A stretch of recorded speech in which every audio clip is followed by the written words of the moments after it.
Baiklah, kita masuk ke acara yang ketiga yaitu sambutan.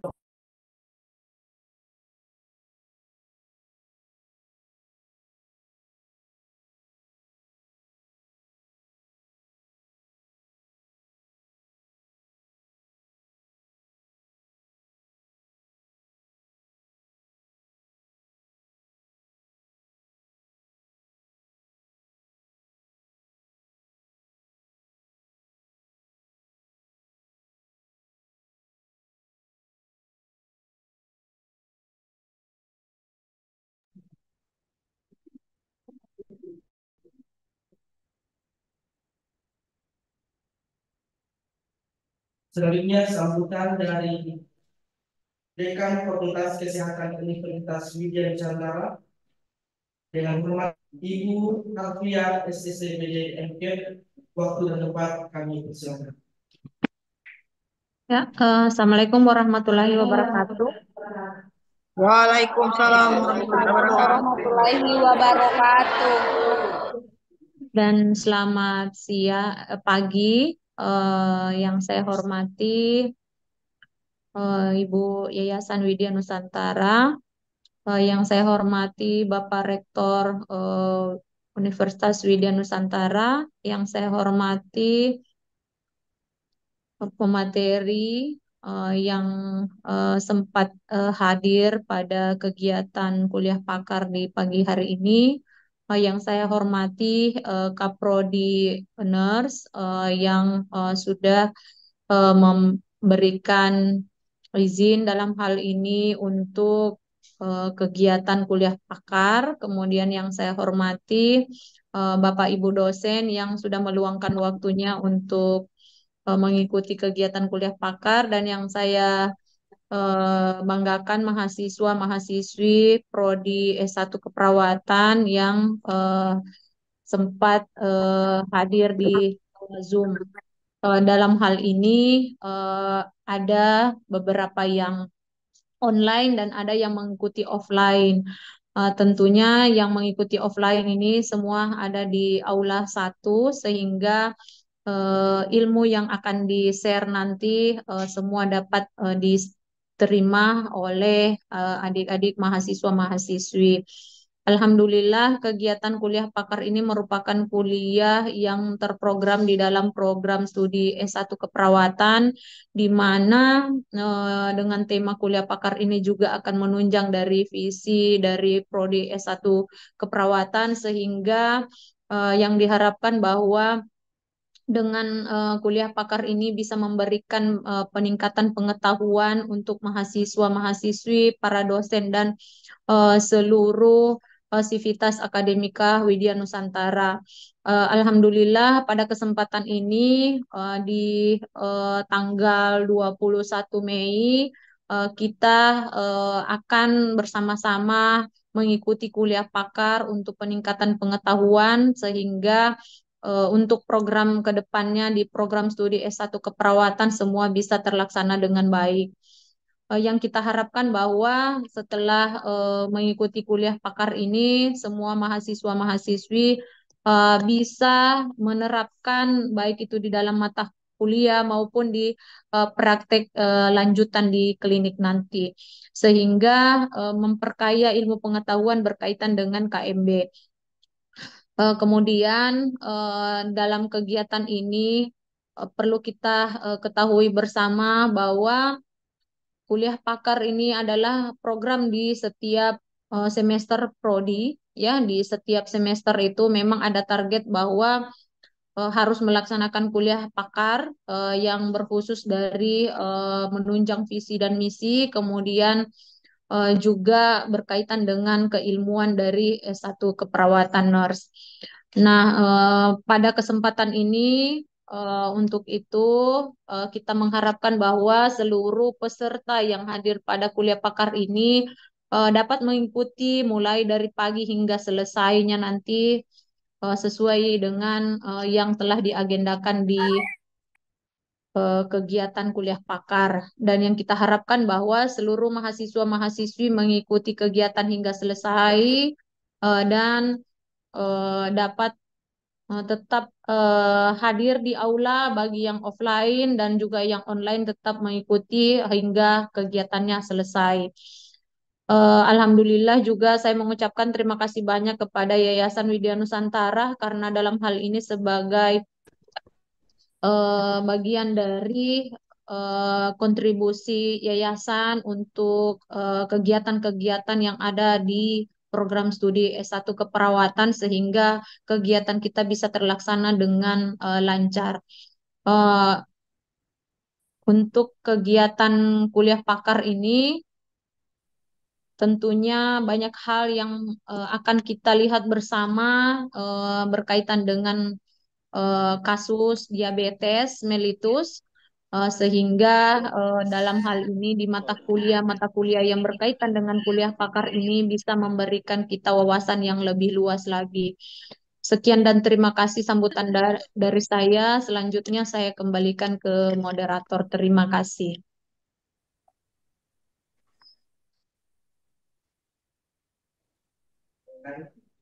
Sebelum kita melakukan ke acara selanjutnya, saya mohon kepada seluruh mahasiswa untuk mengaktifkan kameranya karena kita akan melakukan foto bersama.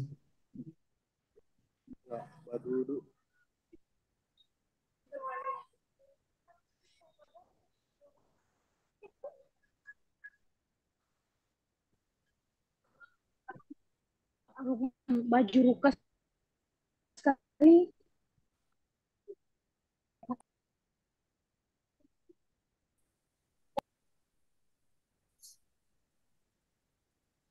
Operator sudah siap. Nggak usah. Tidak tahu.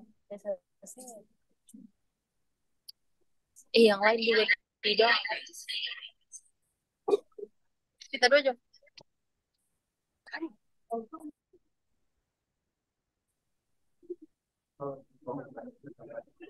Mohon teman-teman semua untuk diaktifkan kameranya karena kita akan melakukan sesi foto bersama.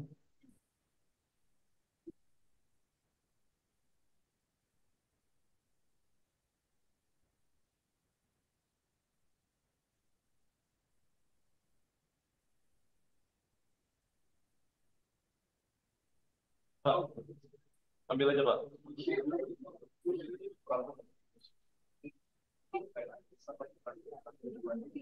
Oke, betul saya panggil. Oke, satu, dua, tiga, dua, tiga.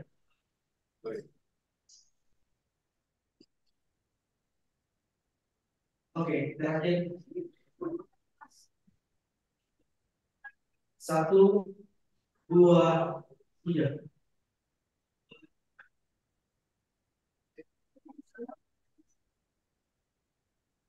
Oke, baik. Untuk teman-teman bisa di selanjutnya kita masuk pada acara yang keempat yaitu pemaparan materi yang akan dipandu oleh rekan saya Anissa Suraya.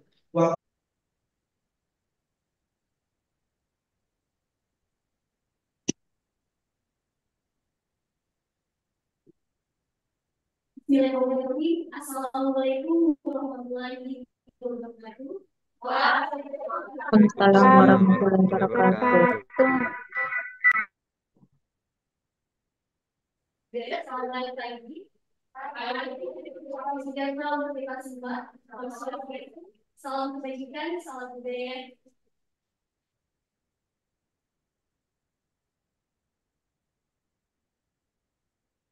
Perkenalkan, nama saya Anissa Suraya, selaku moderator yang akan membantu jalannya diskusi kita pada pagi hari ini.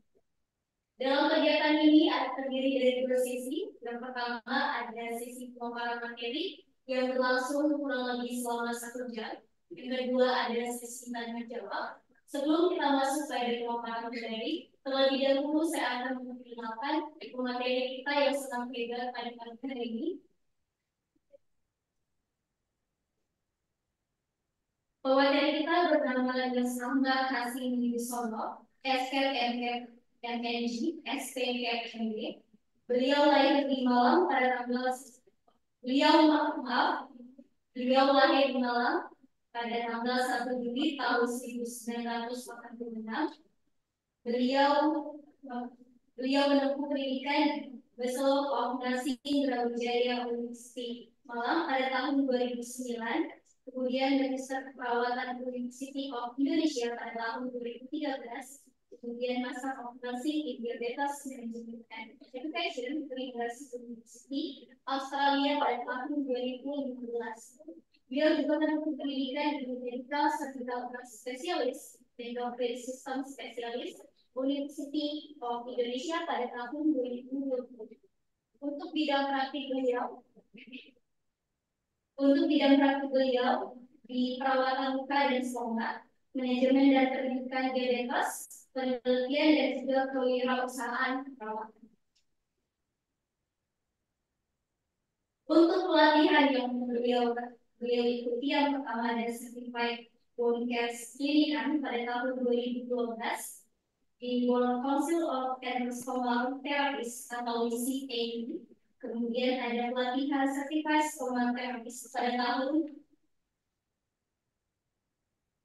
2012 di World Council of Endostomal Therapists pada tahun di WCA. Beliau juga menempuh pelatihan di Business Manager and Marketing Manager pada tahun 2021 di BNSP Republik Indonesia atau National Professional Certification Agency of Indonesia. Beliau juga mengikuti pelatihan di Patentpreneur Training for SMA CO pada tahun 2024. Untuk pekerjaan dan organisasi beliau saat ini menjabat sebagai Rektor Brawijaya University School of Nursing sejak tahun 2010 sampai dengan sekarang. Beliau juga menjabat sebagai CEO of Periscare Nursing Center sejak tahun 2015 sampai dengan sekarang. Beliau juga menjabat sebagai Head of Entrepreneur Development Unit Vikas sejak tahun 2023 sampai dengan sekarang. Beliau juga menjabat sebagai National Trainer for One Care Residential Program sejak tahun 2016 sampai dengan sekarang. Untuk penelitian dan publikasi internasional yang telah beliau kerjakan, yang pertama berjudul Fear of Injection Among People with Type 2 Diabetes Over 5, The Problem di Journal of Diabetes Nursing pada tahun 2017. Dan publikasi beliau yang terakhir berjudul The Effect of COVID Nurse Assistant Application Satisfaction in COVID Isolation Room Healthy Care in Our Society pada tahun 2023. Dan masih banyak pengabdian masyarakat dan juga peserta ilmiah yang telah beliau ikuti. Untuk penghargaan yang telah beliau raih, yang pertama ada juara 1 Indonesia Award 2019 in Healthy Care category. Penghargaan yang kedua yaitu Second Best Presenter in Jakarta Diabetes Meeting 2017 by Indonesian Society of Endocrinology. Beliau juga meraih penghargaan sebagai juara 3 National Business Plan Competition Import Company pada tahun 2020.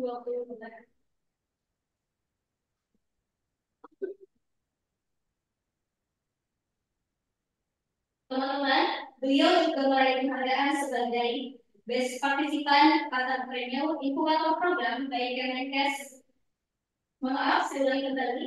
Beliau pernah meraih penghargaan sebagai Best Participant Patentpreneur Incubator Program by Kemenko UKM Republik Indonesia. Beliau juga meraih penghargaan sebagai National Leader Nescape Corporation dan Inovasi tahun 2023, dan beliau juga meraih penghargaan sebagai There's a National Laboratory for School 2023 for Science-Based Startup Business. Itulah ide dari beliau. Selanjutnya kita masuk pada sesi pemaparan materi yang akan dibawakan kepada pemateri. Jangan lupa untuk teman-teman. Selamat pagi, Bapak. Selamat pagi semuanya. Permisi, Bapak. Ya. Selanjutnya saya sampaikan kepada Bapak untuk membawakan materi. Oke, terima kasih moderator. Bismillahirrahmanirrahim. Assalamualaikum warahmatullahi wabarakatuh. Selamat pagi. Waalaikumsalam warahmatullahi wabarakatuh. Salam sejahtera untuk kita semua. Salam, Om Swastiastu, Namo Buddhaya, salam kebajikan. Yang saya hormati pengelola Yayasan Widya Nusantara, Bapak Rektor beserta jajaran, kemudian juga Ibu Dekan. Salam kenal dari saya, Ahmad Hasyim Wibisono. Terima kasih Ya, Pak. atas kesempatan yang sudah diberikan ya. Senang sekali rasanya pagi ini bisa sharing dengan Bapak Ibu sekalian dan tentunya adik-adik mahasiswa yang luar biasa. Saya lihat dari pagi sepertinya semangat dan bergembira sekali ya. Nah, ini energi-energi muda nih, calon perawat masa depan yang insya Allah akan syarat prestasi ya, dengan kompetensi yang tentunya membanggakan instansi. Perkenalkan, saya Hasyim dan saya izin langsung share screen ya untuk materinya.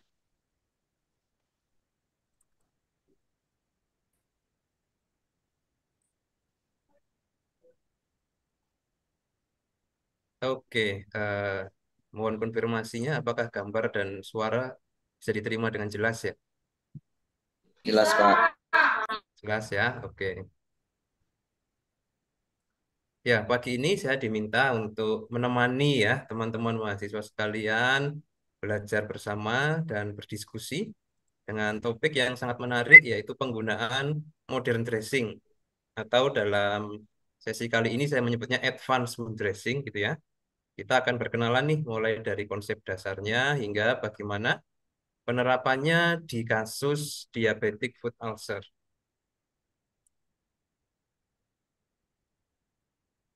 Oke ya, dalam waktu kurang lebih 1 jam ke depan ya, teman-teman semua diharapkan akan bisa memahami ya konsep tentang advanced wound dressing serta penggunaannya, gitu ya, meliputi apa?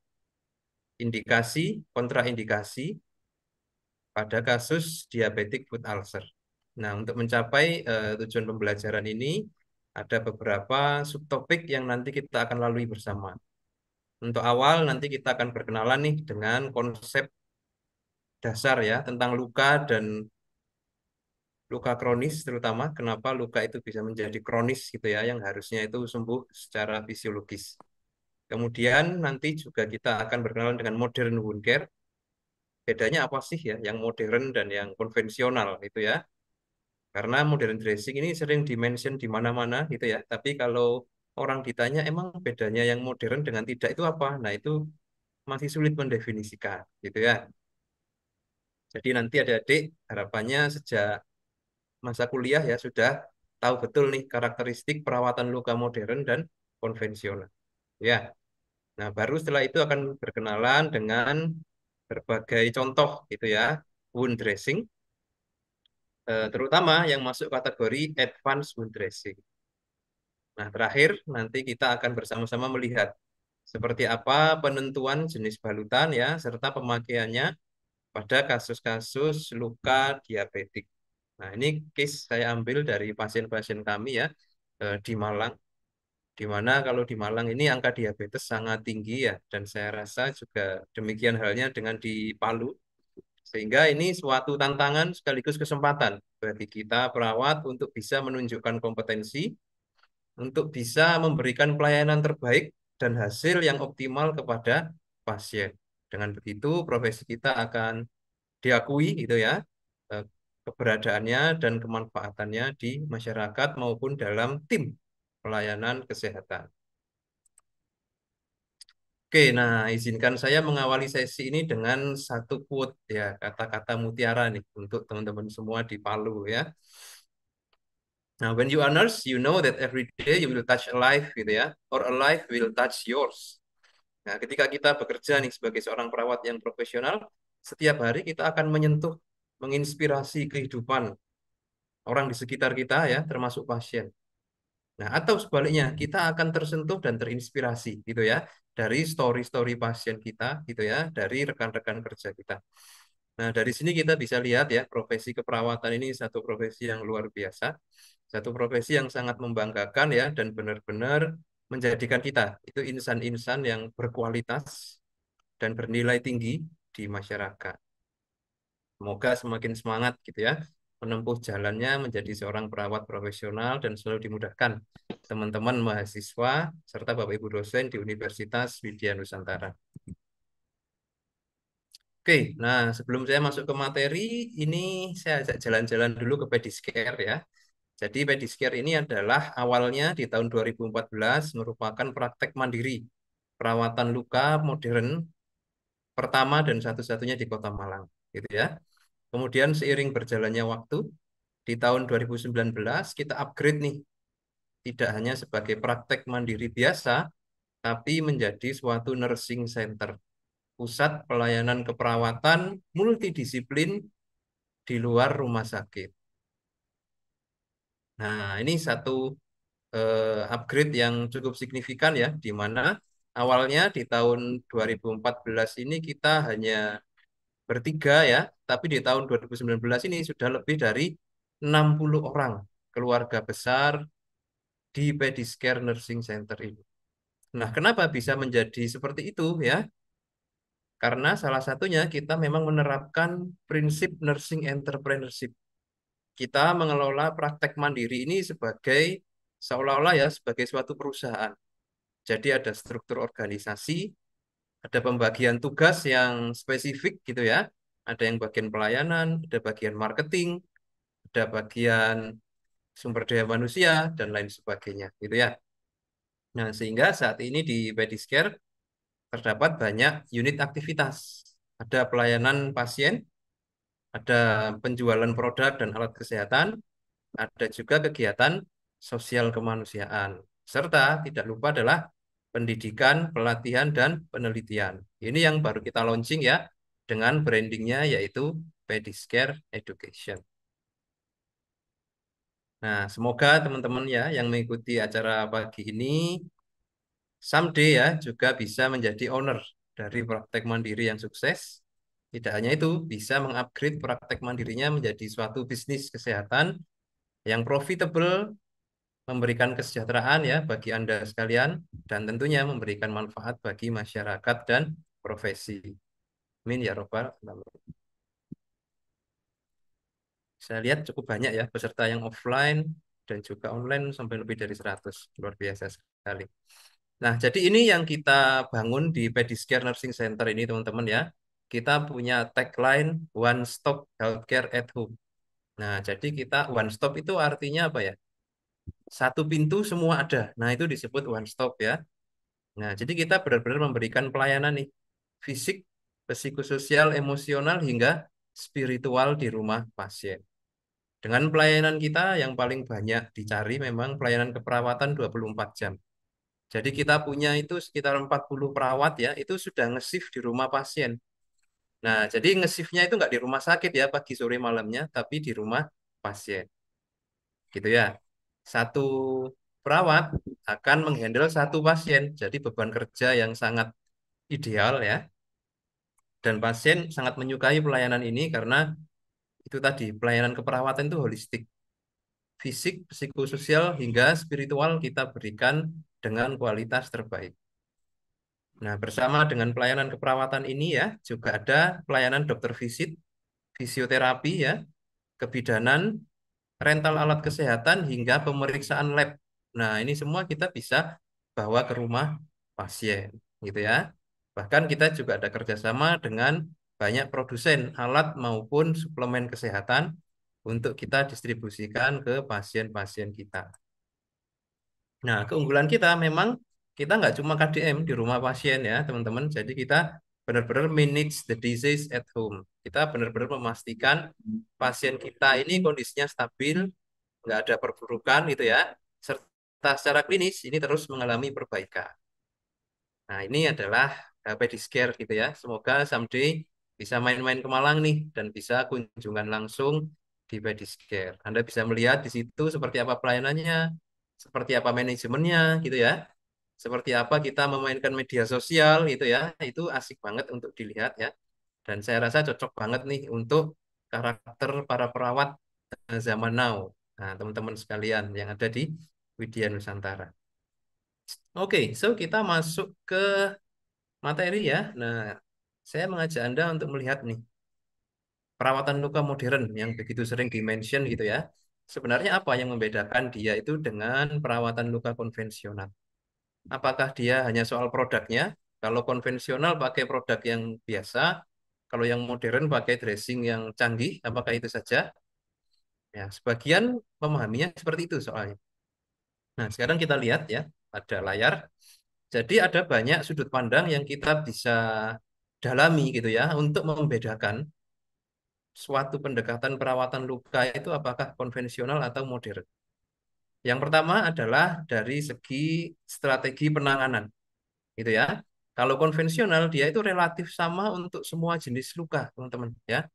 Apapun lukanya, pokoknya SOP-nya itu lakukan, gitu ya. Buka balutan lama, cuci, tempel balutan baru, selesai. Nah, semua seperti itu ya. Dan balutannya selalu sama. Nah, itu berarti adalah perawatan masih pendekatan konvensional. Kalau modern ini sangat menyesuaikan kondisi luka. Nah, jadi luka yang warnanya hitam itu beda SOP-nya dengan luka yang warna kuning. Beda lagi dengan luka yang warna merah. Nah, contoh seperti itu ya. Ada luka dengan tanda infeksi yang signifikan. Nah, strategi perawatannya beda dengan luka yang tidak ada tanda infeksi. Nah, itu berarti sudah pakai pendekatan perawatan luka modern. Oke, terus yang kedua dari segi jenis balutan utama. Nah, kalau konvensional ini memang senjata utamanya adalah kasa dengan aneka modifikasinya. Kasa dikasih NaCl, tempel. Kasa dikasih betadin, tempel gitu ya. Kasa dikasih antibiotik, tempel. Nah, itu pokoknya intinya kasa itu ya. Itu menggunakan konvensional. Tapi kalau modern memang sudah menggunakan balutan luka modern atau advanced wound dressing yang akan banyak kita bahas pagi ini ya. Poin ketiga yang menjadi pembeda adalah dalam hal manajemen kelembapan. Pada perawatan luka konvensional ini seringkali tidak ada atau tidak tercapai. Jadi kelembapan luka ini nggak seimbang ya. Kadang itu terlalu kering lukanya sehingga lengket. Kadang terlalu basah sehingga tumpah-tumpah ya, merembes kemana-mana. Nah, tapi kalau modern kita akan bisa menentukan nih, bisa menyetel ya, kelembapan yang diinginkan itu seperti apa. Nah, itu sudah ada media dan metodenya pada perawatan luka modern. Sama halnya dengan kontrol infeksi pada luka. Pada perawatan konvensional seringkali tidak adekuat atau tidak tercapai, sehingga infeksi semakin lama semakin berat gitu ya. Kondisi luka terus memburuk dan komplikasi bermunculan. Tapi kalau perawatan luka modern kita bisa memilih nih jenis terapinya ya. Infeksi ringan pakai dressing A, infeksi berat pakai dressing B. Nah, itu semua tersedia ya opsinya. Tinggal kita menganalisa dan memutuskannya pakai dressing yang mana. Nah, dengan berbagai kelebihan itu memang dari segi harga ya, konvensional jelas lebih murah karena dia base-nya itu kasa dengan aneka modifikasi. Modern pasti lebih tinggi karena kualitas lebih bagus dan menjanjikan hasil yang lebih baik. Gitu ya. Tapi jangan disimpulkan bahwa perawatan luka modern itu mahal ya. Kenapa? Karena kalau di total biaya perawatannya sebenarnya konvensional ini lebih tinggi. Kenapa? Karena dia setiap hari harus dirawat dan lama perawatannya itu jauh lebih panjang. Sementara kalau kita pakai modern itu dia hanya butuh waktu yang lebih singkat gitu ya dan nggak perlu setiap hari dirawat. Seringkali seminggu hanya 2 kali. Sehingga kalau di total biaya perawatannya justru perawatan luka modern ini lebih cost efektif dibandingkan dengan konvensional. Nah, ini kita pegang dulu nih pola pikir dasar ya teman-teman semua sebagai calon praktisi perawatan luka dalam membedakan. Oh ini konvensional, ini modern. Nah ini contoh-contoh luka ya yang kita sering jumpai ya. Ada luka trauma, ada luka kanker ya dengan berbagai kondisinya ya. Bentuknya yang unik ya dan penyulit-penyulit yang ada. Oke, terus luka diabetik Anda bisa lihat nih ya. Dari luar sepertinya tidak ada luka, kulitnya utuh ya. Tapi begitu kita buka ya, ternyata sudah bolong sampai ke tulang. Nah, ini luka diabetik. Oke, luka post-op ini luka akut ya, yang ideal ya. Kemudian ada juga contoh luka bakar ya. Luka bakar ini termasuk luka akut tapi juga rawan menjadi kronis karena berbagai penyulit yang muncul ya. Oke, contoh lain ya dari luka yang kita bisa jumpai adalah luka tekan atau sering disebut dekubitus ya. Nah, Anda bisa lihat tuh di gambar ya. Very nice kondisinya ya. Warna dasar luka yang hitam keabu-abuan itu ya, kulit sekitarnya begitu merah inflamasi. Dan pasiennya sepertinya obesitas ini. Nah, ini tentu menantang nih bagi perawat ya dalam memberikan penanganan yang terbaik. Nah, teman-teman semua, ini mungkin sudah disampaikan ya pastinya di sekolah ya. Di perkuliahan, sorry. Nah, penyembuhan luka fisiologi ini tolong dipegang betul ya, karena ini adalah tujuan perawatan. Ingat ya, semua upaya perawatan luka yang kita lakukan tujuannya adalah memfasilitasi supaya fisiologi ini berjalan, teman-teman. Oke? Jadi dimulai dari fase hemostasis ya, yang berdurasi hanya beberapa menit gitu ya, lanjut ke inflamasi sampai dengan 5 hari. Setelah itu akan memasuki fase proliferasi ya, regenerasi jaringan, dan dilanjutkan dengan fase maturasi atau remodeling. Nah, 3 tahapan utama inilah yang kita harus pastikan dia itu berjalan melalui berbagai metode perawatan yang kita gunakan. Jadi teman-teman harus bisa mengetahui nih, kalau ketemu luka kronis ya, lukanya ini macetnya di fase yang mana. Nah, itu ya. Misalkan dia macet di fase inflamasi. Nah, berarti Anda harus bisa mengidentifikasi apa sebab dia macet gitu ya di fase inflamasi dan strategi perawatannya. Sehingga progresnya bisa berproliferasi, lengkap, masuk maturasi. Oke. Kadang luka itu juga macetnya di fase proliferasi, teman-teman ya. Jadi sudah nggak inflamasi, sudah proliferasi merah, tapi kok nggak mau menutup ya. Nah, stuck nih macet. Anda harus bisa mencari itu penyebab stagnasinya ya. Anda intervensi sehingga bisa berlanjut ke fase maturasi atau remodeling. Nah, ini dasar tapi penting karena adalah tujuan utama dari perawatan luka. Gitu ya. Oke, nah sekarang kita langsung membahas nih perkenalan dengan yang namanya luka kronis. Kenapa luka kronis? Karena memang yang lebih sulit dirawat itu yang kronis. Kalau yang akut itu minim penyulit dan sembuhnya sesuai fisiologi tadi, no problem. Tapi ketika kita ketemu luka kronis, nah ini adalah luka-luka yang gagal berprogres. Ya, sesuai dengan waktu dan urutan penyembuhan tadi. Itu ya. Jadi kadang inflamasinya memanjang, kadang proliferasinya memanjang gitu ya. Kadang sudah proliferasi balik ke inflamasi lagi. Nah, gitu ya. Jadi dia itu gagal berprogres ya dalam hal waktu maupun urutannya. Nah, sehingga dia tidak mampu integritas struktural dan fungsional yang baik. Nah, ini definisi dari luka kronis ya. Nah, ini contoh ya tadi ya. Luka kanker ini jelas luka yang kronis ya. Luka tekan, nah apalagi ditambah dengan kerusakan akibat iritasi nih. Kena urin, kena feses ya. Ini jelas luka kronis. Oke. Nah, ini contoh luka diabetik ya. Pasien kami yang kami dapat dari rumah sakit 5 hari pasca debridement. Nah, pas dibuka sudah 100% kuning seperti ini semua terinfeksi ya. Ini jelas menjadi luka yang kronis.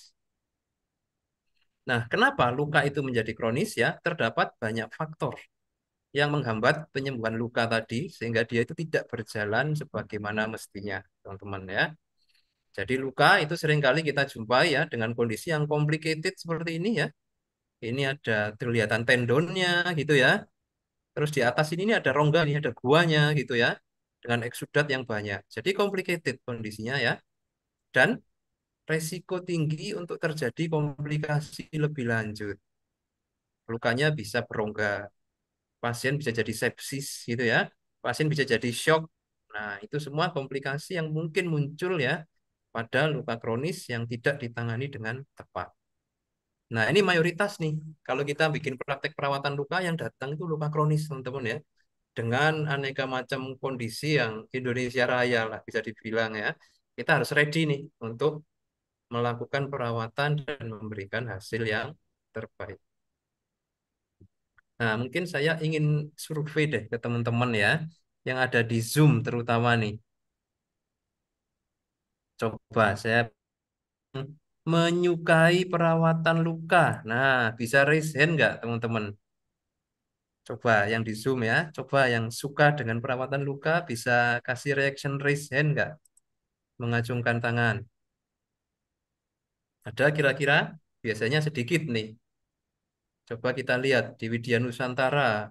Oh, ada Sri Indri yang mengacungkan tangan duluan, luar biasa ya. Ada lagi di belakang Sri Indri yang menyukai perawatan luka, netizen sekalian.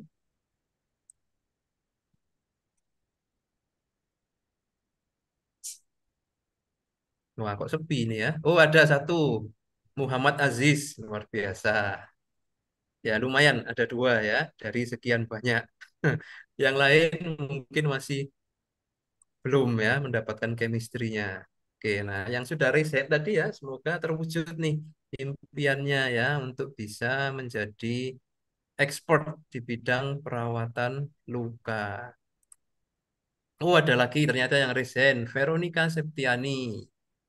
Ada Ginartin dan Anissa. Oke. Ada Agnes juga. Oke, very good, very good. Kita lanjutkan ya. Nah, sebenarnya teman-teman ya, kalau kita ketemu luka kronis yang kondisinya buruk gitu ya, ada kunci-kunci penting. Nah, yang kita harus kondisikan supaya luka kronis ini bisa berprogres dan pada akhirnya mencapai kesembuhan. Ya, ada 5 poin yang kita harus kondisikan ya. Yang pertama yaitu infeksi yang terkontrol dengan baik. Nah, oke. Kontrol secara lokal maupun sistemik sesuai kebutuhan. Jadi infeksi, satu harus dibereskan.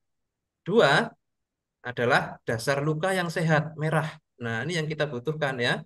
Jadi kalau ada yang warna selain merah, ini kita harus bisa melakukan debridement dengan baik. Tidak ada benda asing. Nah, itu ya, untuk mendapatkan dasar luka yang sehat. Oke, syarat yang ketiga, etiologi dan faktor risiko terkontrol. Etiologi adalah penyebab terjadinya luka, gitu ya. Kalau kita ngomong diabetes, berarti etiologinya itu seringkali vaskuler, perfusi yang buruk, atau dua, neuropati, saraf, ya, kerusakan saraf yang menimbulkan kerusakan integritas jaringan. Nah, itu Anda harus lihat tuh etiologinya apa yang ada pada pasien Anda ya. Dan yang kedua, risk factor. Nah, kalau diabetes, faktor risiko utama terjadinya luka adalah glukosa darah yang tinggi. Nah, itu ya. Syarat yang ketiga, etiologi dan faktor risiko terkontrol. Syarat yang keempat adalah kelembapan luka yang seimbang, gitu ya. Jadi lukanya kalau terlalu kering harus ditingkatkan kelembapannya, gitu ya. Kalau lukanya terlalu wet, terlalu basah, harus dikurangi kelembapannya supaya apa? Balance. Nah, ini butuh nih keahlian dan art ya, seni mengontrol kelembapan luka.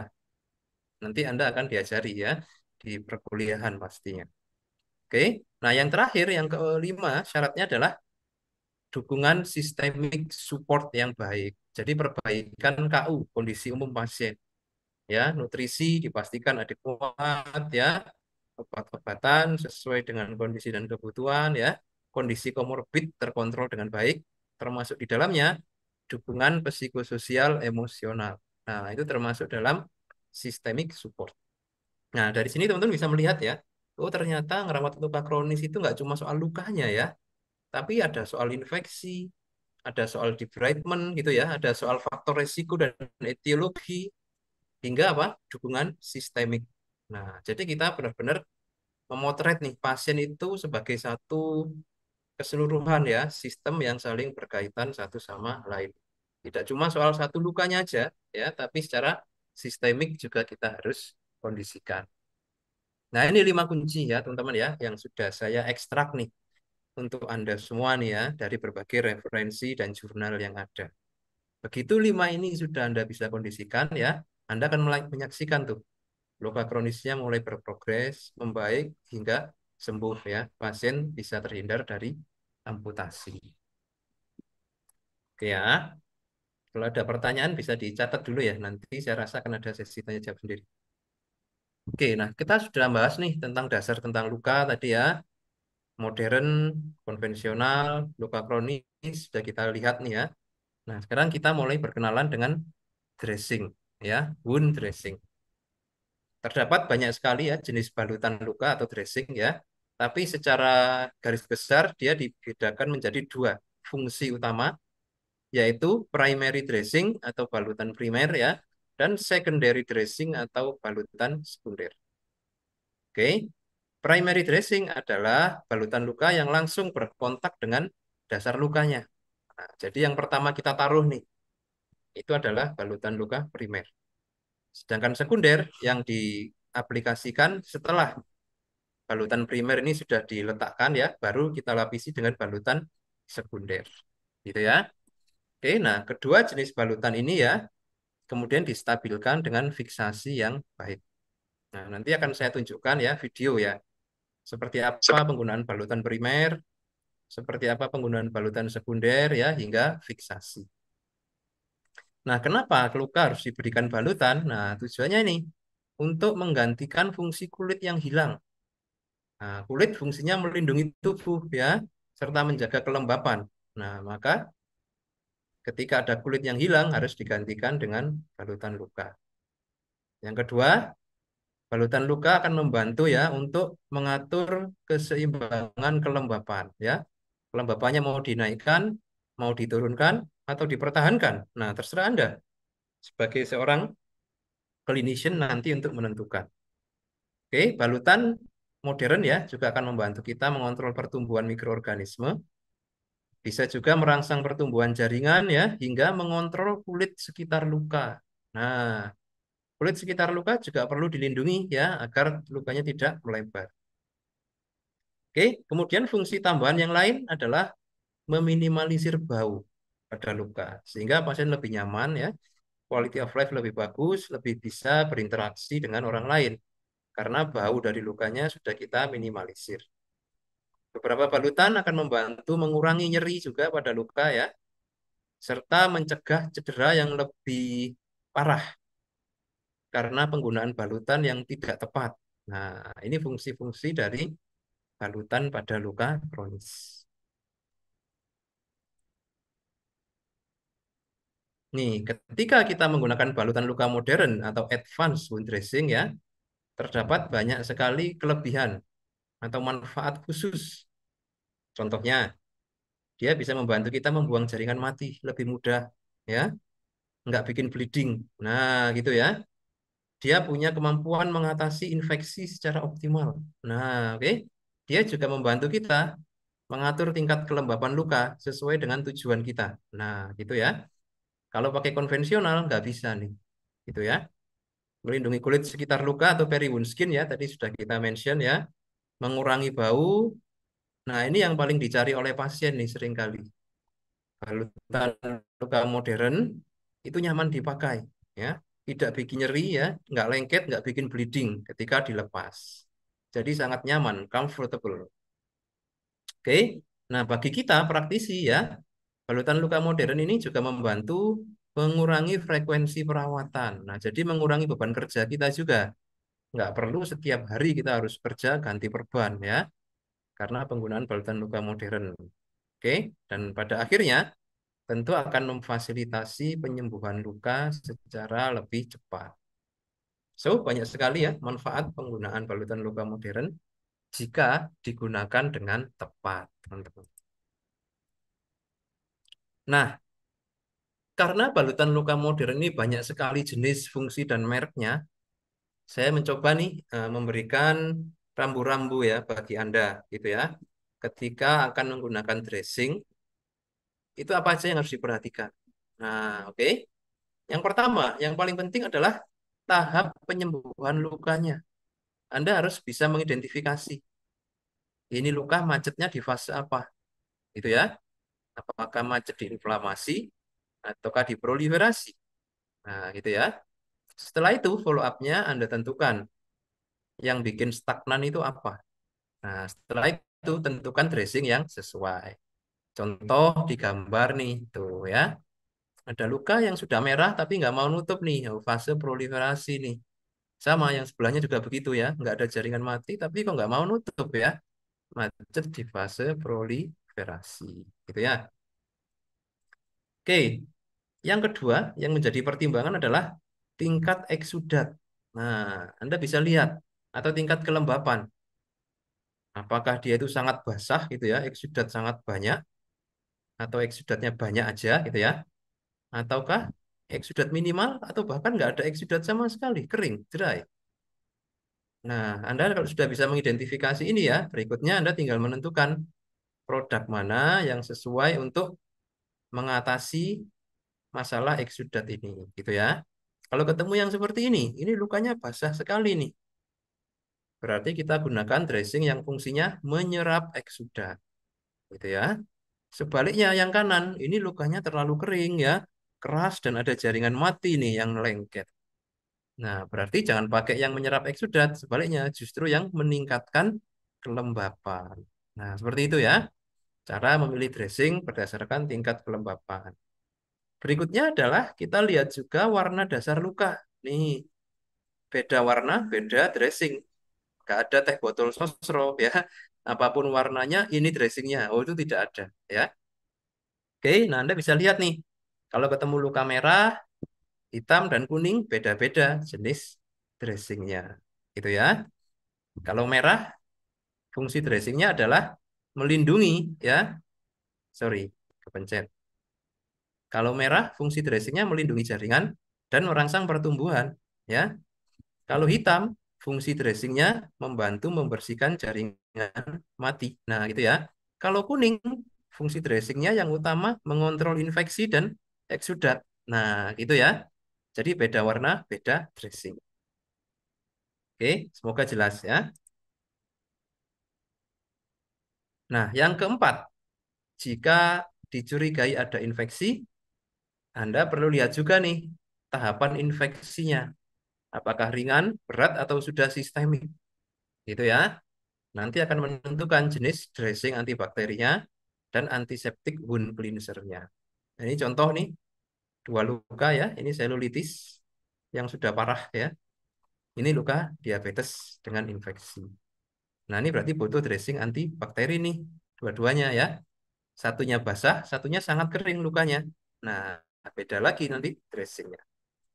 Itu ya teman-teman ya. Nanti kita akan bahas di slide-slide berikutnya nih pada case tadi ya. Yang kelima terakhir adalah ada atau tidaknya rongga pada dasar luka, gitu ya.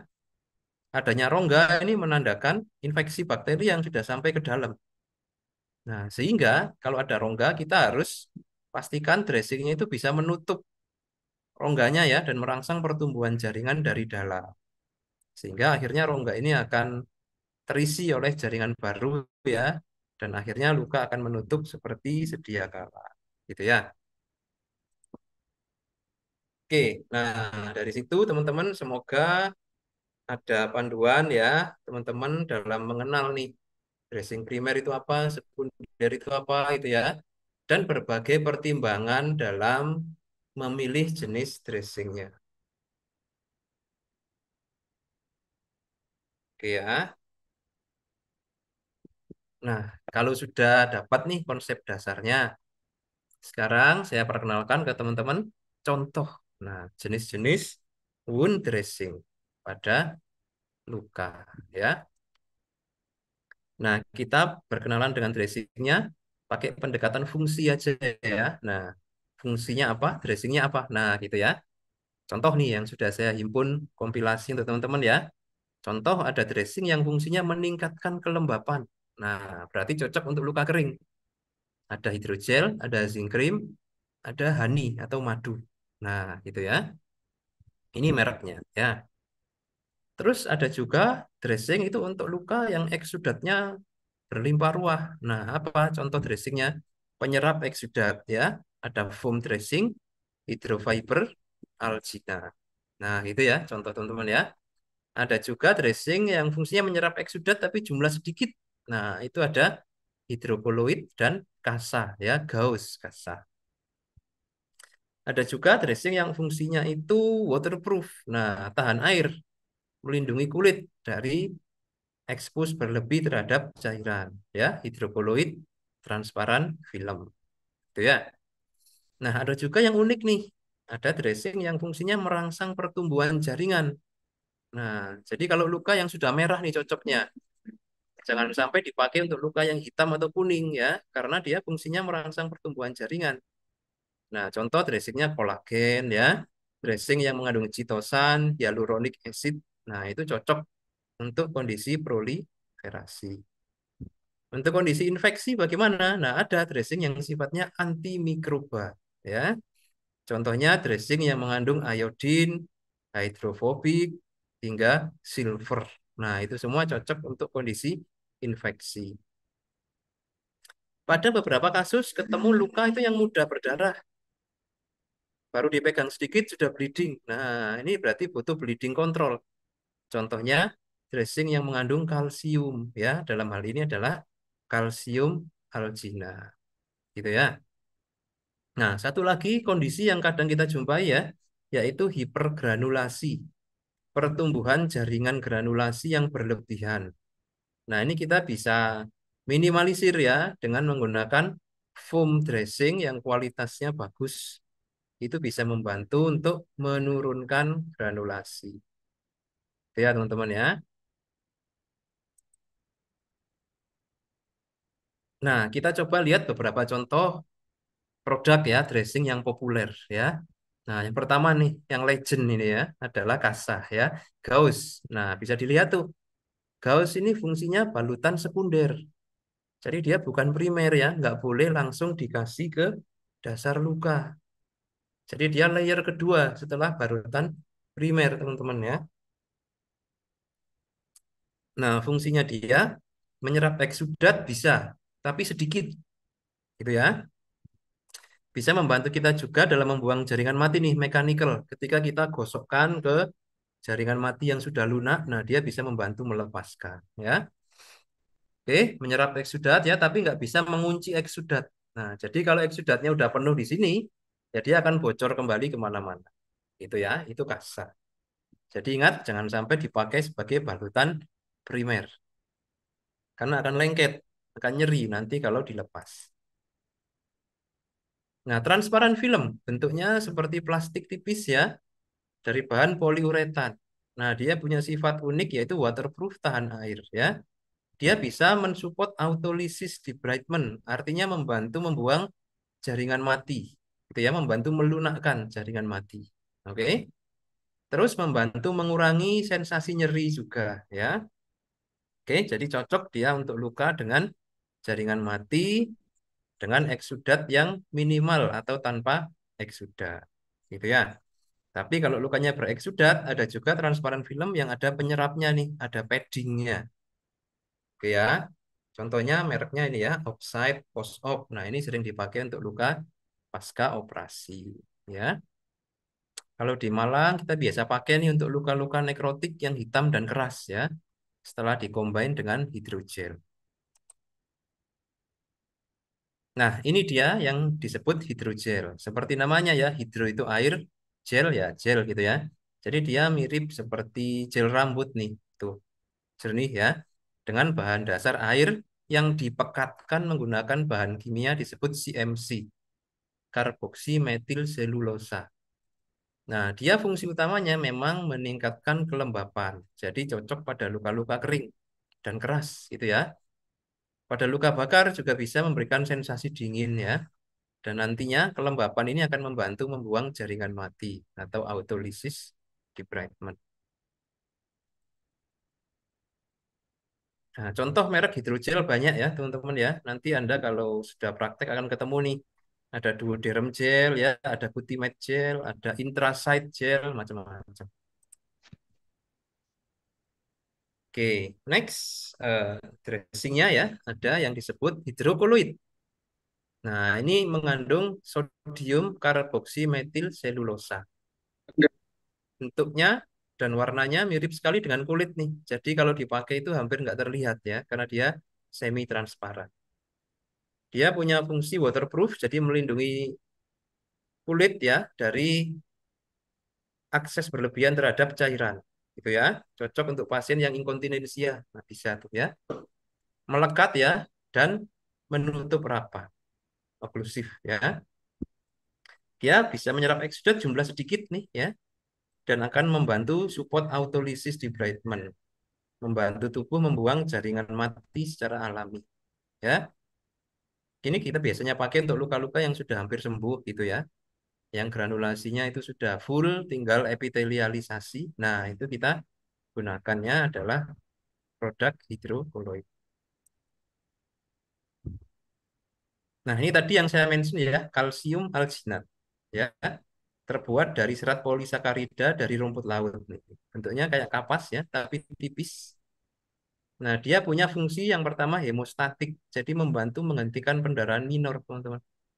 Kalau Anda ngelawat luka diabetes ya, luka kanker yang sering bleeding, nah pastikan sedia kalsium alginat akan membantu menghentikan pendarahan. Gitu ya. Punya kemampuan menyerap eksudat jumlah sedikit hingga sedang ya. Jadi cocok untuk luka yang bereksudat nih, tapi yang nggak berlimpah ruah gitu ya. Oke, nah kelebihannya dia bisa menyerap eksudat dan mengunci. Nah, oke. Ini yang tidak dimiliki oleh kasa ya. Kalau alginat ini setelah menyerap dia ikat itu eksudat, jadi nggak membasahi kembali ke lukanya, gitu ya. Menarik ya. Dan harganya ini cukup terjangkau juga. Jadi sangat membantu kita sebagai perawat pada luka-luka yang eksudatif dan bleeding. Nah, next ada foam dressing ya, dengan atau tanpa poliuretan ya. Pada intinya foam dressing ini adalah jenis balutan luka yang punya kemampuan menyerap eksudat paling tinggi. Jadi dia bisa menyerap luka nih ya, eksudat sedang hingga sangat banyak. Oke, pakai foam dressing ya. Bisa membantu mengontrol hipergranulasi ya. Punya kemampuan mengunci eksudat juga dengan sangat baik sekali. Jadi eksudat yang sudah diserap itu dia akan dikunci di dalam foamnya ini sehingga tidak membasahi dasar luka lagi, gitu ya. Nah, beberapa jenis foam dia dilengkapi dengan perekat nih. Contoh seperti ini ya. Ini foamnya yang putih, perekatnya yang coklat. Nah, jadi sekali tempel seperti ini ya, langsung menempel ya, nggak perlu pakai plester lagi. Sudah praktis sekali, simple, minimalis. Nah, itu contoh foam yang untuk luka dekubitus nih. Contoh ada perekatnya. Nah, kalau sudah seperti ini, karena ada pasiennya urin atau feses gitu ya, lukanya terlindungi dengan baik. Sangat membantu juga.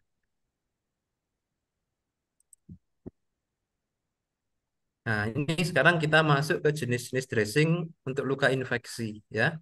Yang pertama ada hidrofobik. Ini dia punya fungsi unik yaitu menyerap dan mengikat bakteri. Nah, warnanya hijau nih kayak gini ya. Jadi dia nggak membunuh bakteri tapi menyerap dan mengikat gitu ya. Kayak magnet bakteri gitu ya. Dia bisa dibentuk ya, dipotong kecil, panjang untuk dimasukkan ke dalam rongga seperti ini ya. Ada juga yang bentuknya itu tampon, bola-bola untuk rongga yang lebih lebar gitu ya. Ada juga yang lembaran. Nah, tinggal kita sesuaikan ya. Bentuk luka pasien itu seperti apa ya. Nanti jenis hidrofobiknya kita bisa sesuaikan. Nah, ini dari pengalaman kami ya, cocok untuk luka dengan infeksi-infeksi yang levelnya itu ringan, teman-teman ya. Tidak untuk infeksi yang berat. Nah, untuk infeksi yang lebih berat, kita pakainya kadexomer iodin namanya. Ya, dia mengandung iodin 0,9%. Oke ya, beda dengan povidone iodin atau betadine. Ya, dia kadexomer iodin. Dia ini lebih ramah ke jaringan, nggak nyeri ya, nggak bikin iritasi. Gitu ya. Bentuknya powder seperti ini, nanti kita akan lihat di videonya ya. Nah, powdernya sendiri itu bisa menyerap eksudat juga, jumlah sedikit.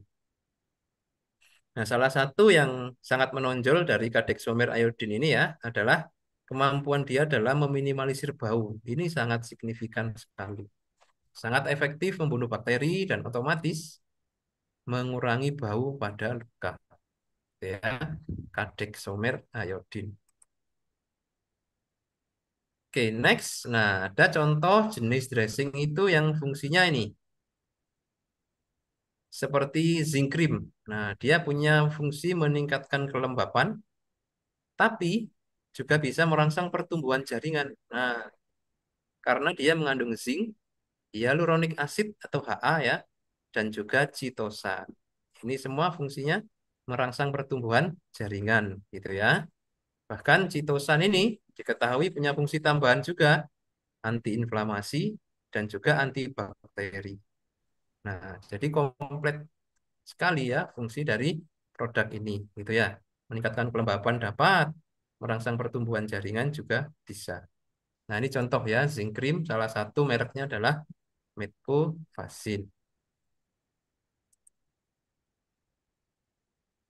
Nah, terakhir hydrofiber, mirip seperti kalsium alginat ya, tadi itu yang menyerap eksudat ya, tapi dia memiliki daya serap yang lebih tinggi, gitu ya, hydrofiber. Jadi dia memiliki serat-serat fiber yang lebih tebal ya, lebih padat dibanding alginat. Dia bisa dipakai sebagai balutan primer maupun sekunder, gitu ya. Nah, beberapa produk hydrofibernya ini juga dikasih silver. Nah, yang mana silver ini adalah antimikroba. Jadi fungsinya double kalau ada silvernya. Menyerap eksudat ya, membunuh bakteri juga dapat. Gitu ya. Ini hydrofiber ya, dengan atau tanpa silver. Oke ya, nah cukup banyak nih sebenarnya yang belum muncul di slide ya. Tapi beberapa saya perkenalkan ke Anda supaya ada gambaran nih jenis-jenis dan fungsinya gitu ya. Jadi nanti ketika Anda sudah praktek atau bahkan sudah lulus ya, sudah cukup familiar nih dengan aneka macam produk perawatan luka yang banyak sekali ternyata. Nah, berbicara tentang luka diabetes gitu ya, teman-teman akan menjumpai nanti warna dasar lukanya itu variatif banget. Kadang merah, kadang kuning, kadang agak hijau gitu ya. Kadang agak coklat kehitaman. Nah, sangat bervariasi tergantung apa? Tingkat kerusakan jaringan. Kedalaman luka juga begitu. Tidak jarang itu pasien datang itu sudah kelihatan tendon tulangnya, ya. Ada juga yang hanya sebatas lapisan kulit, gitu ya. Nah, yang paling sering muncul pada luka diabetes memang infeksi. Jadi eksudatnya itu banyak dan baunya itu benar-benar berkesan ya.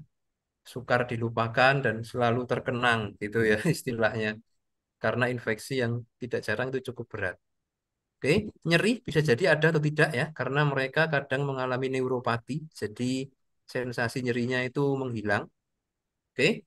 Nah, yang pasti sulit sembuh dengan perawatan standar.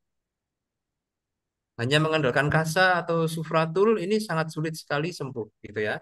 Butuh metode khusus, butuh produk-produk khusus untuk menanganinya ya. Nah, infeksi eksudat tidak jarang disertai dengan ini. Edema, undermining, ada gua, ada rongga yang menggerogoti sampai ke dalam luka gitu ya. Oke. Kulitnya pasien diabetes juga seringkali terlihat berbeda ya. Cenderung kering, bersisik ya, mudah berdarah dan mudah rusak kulitnya karena apa? Efek dari neuropati.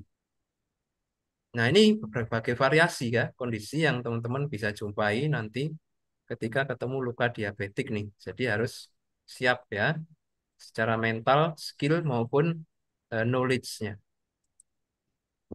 Nah, ini contoh ya. Menarik nih. Sekarang kita mulai ke aplikasi ya. Contoh beberapa case. Nah, ini ya. Ini macet di fase proliferasi. Dasar luka sudah merah tapi nggak mau nutup.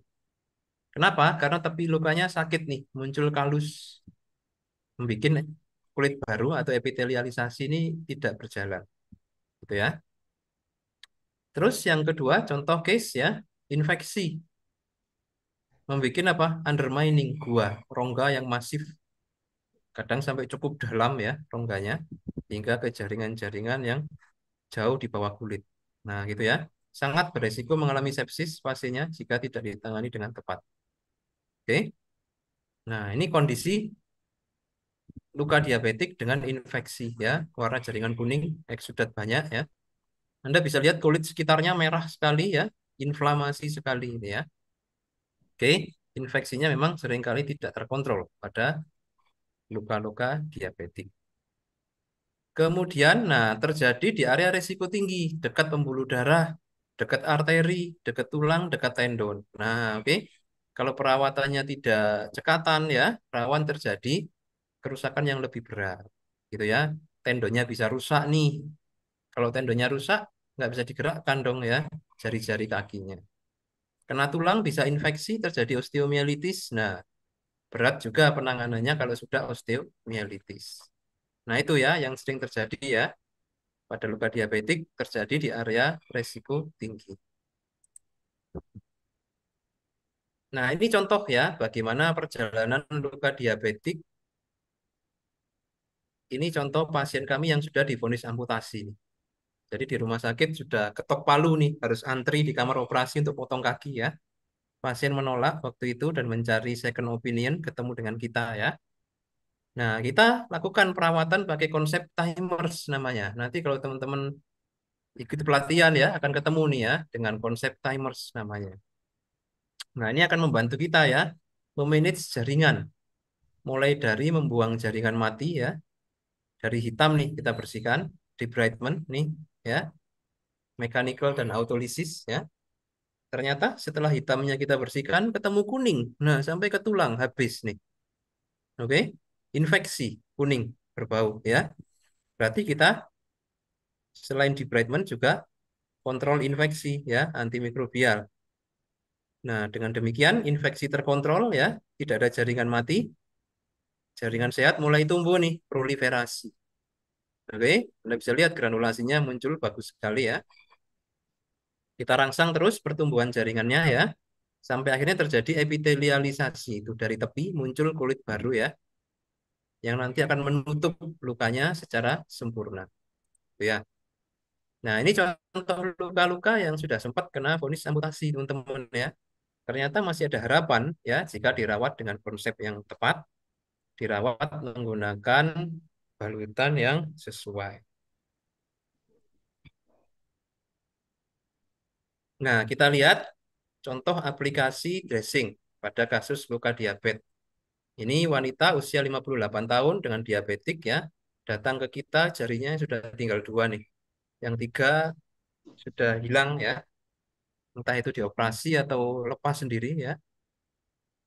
Oke, lukanya kita rawat sudah merah 100% ya, tapi masih ada rongga, undermining ya, keluar pes dan berbau. Nah, gitu ya. Kita lihat seperti apa penggunaan dressingnya. Ntar ini harus ganti settingan share screen sebentar.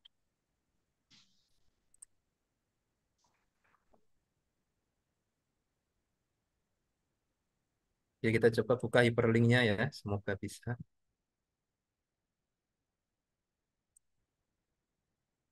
Oh, tidak bisa. Saya coba buka langsung filenya aja ya.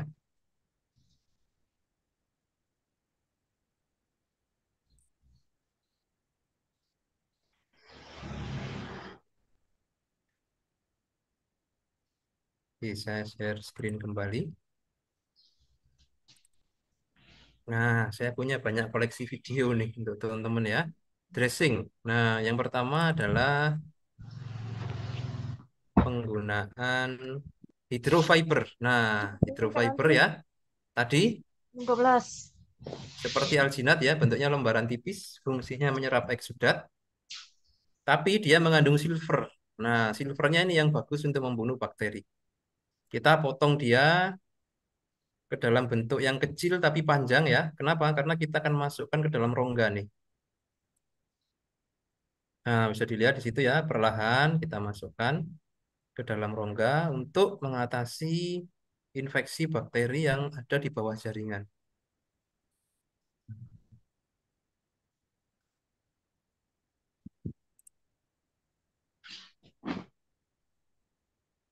Ya, nah kalau kurang kita bisa ambil lagi ya, sesuai kebutuhan dimasukkan lagi. Nah, ini lukanya ada banyak nih, satu kaki ada beberapa lubang ya. Nah, yang di samping ini yang jauh lebih besar ya rongganya. Eksudatnya juga sangat banyak dan baunya itu kalau saya bilang sudah seperti saluran got yang mampet 2 tahun ya. Berat sekali infeksinya.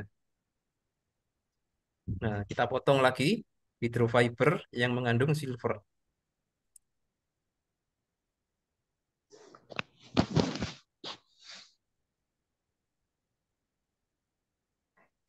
Ya, nah kita masukkan dalam ya sampai ke ujung dari rongganya. Oke, ke semua sisi rongga ya. Pastikan tidak ada yang terlewat supaya bakterinya tidak ada celah nih untuk kabur ya.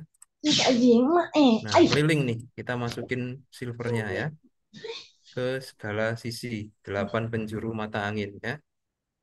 Tuh. Nah, seperti ini teman-teman ya penggunaan modern dressing. Jadi kita nggak cuma menaruh balutan luka itu di permukaannya saja, tapi jika ada rongga ya memang harus sampai ke ujung dari rongganya ya, agar jaringannya bisa tumbuh dari dalam nanti mengisi ya rongga yang ada dan nantinya akan menutup.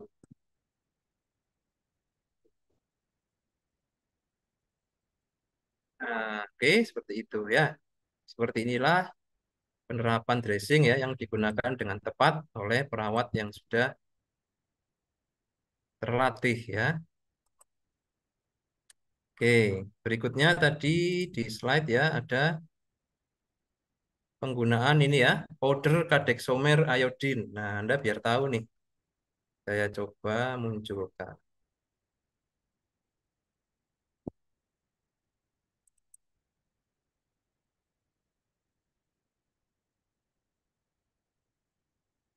Nah, ini dia ya, kadexomer iodine bentuknya seperti bubuk seperti itu untuk luka-luka yang berbau dan infeksi. Nah, ini cocok untuk luka yang tidak berupa rongga nih, jadi di permukaan seperti itu ya. Kita bisa langsung taburkan di atasnya untuk mengatasi infeksi pada jaringan. Oke, nah Anda bisa lihat ini jaringannya nampak agak berlebihan tumbuhnya ya. Sudah mau hipergranulasi. Oke. Kalau dibiarkan, ini akan granulasinya semakin naik nih. Sehingga kita harus hentikan ya menggunakan balutan yang bisa mengontrol hipergranulasi. Nah, yaitu apa? Foam dressing. Jadi potong ya. Terus diaplikasikan sebagai balutan sekunder. Nah, yang primernya tadi adalah kadexomer iodine. Gitu ya. Fiksasi dengan plester selesai. Ya. Nah, setelah balutan primer sekunder terpasang ya, kita fiksasi dia. Nah, tuh menggunakan kasa gulung ya, terus juga orthopedic wool sekaligus menjadi bantalan ya untuk mengurangi tekanan ketika pasien mungkin berjalan. Nah, kita bisa finishing ya menggunakan crepe bandage atau yang kadang disebut itu elastic bandage gitu ya.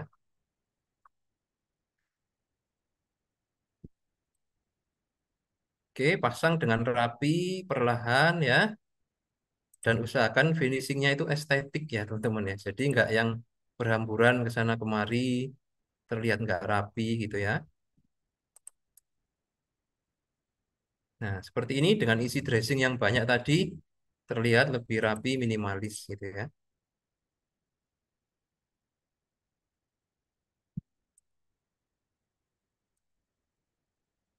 Nah, itu contoh ya tadi seperti apa penerapan dressing pada berbagai kondisi luka diabetik. Nah, ini tadi yang sempat saya contohkan ya, 5 hari pasca debridement di kamar operasi nih ya, keluar-keluar kuning full seperti ini ya, dan ini sudah menjadi kandidat amputasi pasiennya. Nah, tapi dengan penggunaan dressing yang tepat ya, kita kontrol infeksinya, kita kontrol eksudatnya. Tuh, Anda bisa lihat ya. Merah nih 90% ya, kuningnya bisa kita bersihkan ya. Granulasi tumbuh dengan baik ya. Nah, Anda bisa lihat ya. Oke, granulasi tumbuh baik dari tepi muncul jaringan epitelialisasi. Tuh. Ya, nantinya epitelialisasi ini akan menutup ya seluruh permukaan luka ya, sehingga kembali seperti sedia kala. Meskipun nggak sama persis ya, tapi bisa menutup dengan baik dan terhindar dari amputasi. Nah, ini tadi kasus selulitis plus diabetes. Lukanya sangat kering sekali dan sangat nyeri ya. Nah, karena lukanya kering berarti kelembapan butuh ditingkatkan. Nah, gitu ya. Kita kasih dressing yang fungsinya meningkatkan kelembapan. Karena infeksi berarti ada bakteri, kita kasih dressing yang fungsinya kontrol bakteri. Nah, jadi dua nih, melembabkan dan mengontrol bakteri. Tutup rapat ya dengan balutan sekunder dan fiksasi. Anda bisa lihat hasilnya ya, hanya sekali rawat ini. Oke, hanya sekali rawat ya dengan model dressing yang tepat. Kita kasih dia jeda waktu 5 hari waktu itu ya. Senin kita datang kita rawat ya, hari Jumat kita kunjungan sudah lepas semua nih jaringan matinya ya, autolisis debridement namanya ya, nempel di kasa semua. Jadi kita nggak kupas-kupas, nggak korek-korek ya. Dia sudah lepas sendiri dan bahkan sudah tumbuh kulit baru ya di bawah lukanya. Hanya sekali rawat, sederhana ya. Karena masalahnya pada luka ini adalah terlalu kering, moistnya nggak dapat gitu ya. Oke, very good. Nah, kapan kita harus mengganti balutan, teman-teman ya? Nah, untuk menjawab ini, pertama Anda harus paham dulu spesifikasi produknya. Gitu ya. Kebanyakan produk dressing modern itu bisa bekerja 2 hingga 3 hari, teman-teman. Jadi kalau bisa sebelum 2 atau 3 hari jangan diganti dulu, gitu ya. Karena kalau terlalu cepat digantinya, akhirnya malah jadi boros, nggak cost efektif. Gitu ya. Nah, supaya bisa 2 sampai 3 hari aman gimana? Nah, ini kita pakai balutan sekundernya harus yang bisa menyerap eksudat dengan baik gitu ya. Kalau pakai foam, pakai alginat gitu sekundernya bisa sampai 3 hari kita rawat ya, sehingga bisa maksimal nih fungsi balutan primernya. Tapi kalau kita pakai kasa kadang ya belum 2 hari sudah penuh gitu ya, sehingga ya terpaksa harus diganti akhirnya. Itu ya. Jadi kalau sudah terlihat rembesan nih eksudat ya sudah ya. Ada tanda-tanda bleeding harus dibuka balutan ya. Pasien merasa tidak nyaman, balutan lepas atau rusak ya, atau ada peningkatan nyeri. Nah, itu juga mengindikasikan balutan perlu dibuka ya untuk dievaluasi apa yang terjadi sebenarnya. Oke, nah dari sini kita bisa lihat ya bahwa balutan luka, wound dressing itu dibedakan menjadi 2 kategori utama ya, balutan primer dan sekunder. Oke, setiap produk punya indikasi dan kontraindikasinya. Anda nggak boleh salah menggunakan ya. Untuk luka kering beda dengan luka basah. Untuk luka hitam beda dengan luka merah. Nah, Anda harus bisa membedakan dan menggunakan produk dengan tepat. Supaya tepat dibutuhkan apa? Nih, proses critical thinking dan analisis sebelum apa? Mengambil keputusan dalam menentukan jenis balutan primer, sekunder, dan fiksasi yang akan kita pakai. Dan itu merupakan tantangan ya bagi Anda perawat untuk bisa apa? Critical thinking dan analytical thinking memang sebelum menentukan dressing secara akurat. Nah, kalau tadi kita sudah awali dengan quote ya, kita akhiri juga dengan quote nih, Anda para mahasiswa ya. Anda wajib punya semangat yang tinggi untuk membangun knowledge, pengetahuan, skill dan personality, kepribadian harus dibentuk ya sejak Anda di bangku kuliah. Dan jangan lupa Anda juga harus membangun visi Jangka panjang Anda ingin jadi perawat seperti apa? Anda mau sehebat apa? Anda mau seahli apa? Nah, itu adalah visi yang Anda bangun selama masa pendidikan, baik itu di akademis maupun klinis profesi, gitu ya. Oke, kejarlah knowledge, skill, personality, tapi jangan lupa tetapkan juga visi Anda nantinya. Nah, ini saya lagi ngerawat, ini yang ngerekam pasien nih, sambil ngobrol gitu ya. Nyaman dia dirawat ya, sambil dia bikin story gitu. Kadang pasien zaman now kreatif-kreatif kayak gitu ya. Oke, nah saya rasa itu sedikit ya sharing dari saya pagi ini. Semoga bisa menambah wawasan, inspirasi teman-teman semua ya. Dan someday semoga Anda bisa ya menjadi perawat-perawat hebat yang menyelamatkan kaki-kaki pasien ya, yang seolah-olah sudah nggak ada harapan ini ya. Kita rawat dengan sebaik mungkin, bisa sembuh ya. Pasien tidak kehilangan masa depannya karena amputasi. Saya rasa begitu ya. Terima kasih atas perhatiannya. Saya kembalikan ke moderator. Wassalamualaikum warahmatullahi wabarakatuh.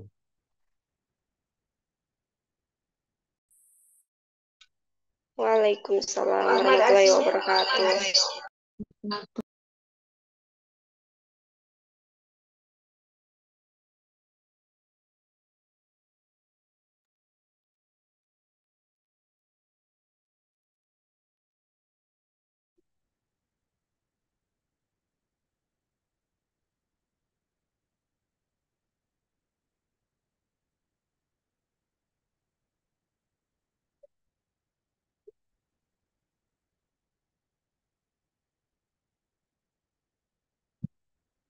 Baik, terima kasih atas materi yang telah disampaikan oleh Bapak. Selanjutnya kita masuk di sesi tanya jawab. Untuk sesi tanya jawab ini bisa melalui via Zoom. Untuk yang ingin bertanya melalui via Zoom bisa menuliskan pertanyaannya di kolom komentar. Jadi untuk teman-teman yang ingin bertanya secara langsung, boleh mengacungkan tangan, sebutkan nama dan juga jurusan. Dipersilakan kepada teman-teman yang ingin bertanya atau berdiskusi tentang materi yang dibawakan pada siang hari ini. Dipersilakan.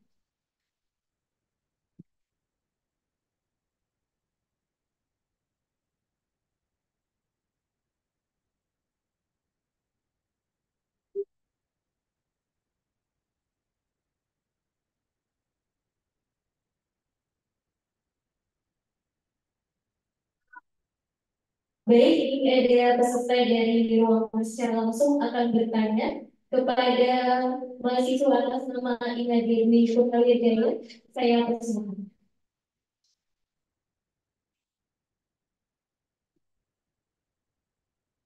Baik, cek. Baik, sebelumnya Assalamualaikum warahmatullahi wabarakatuh.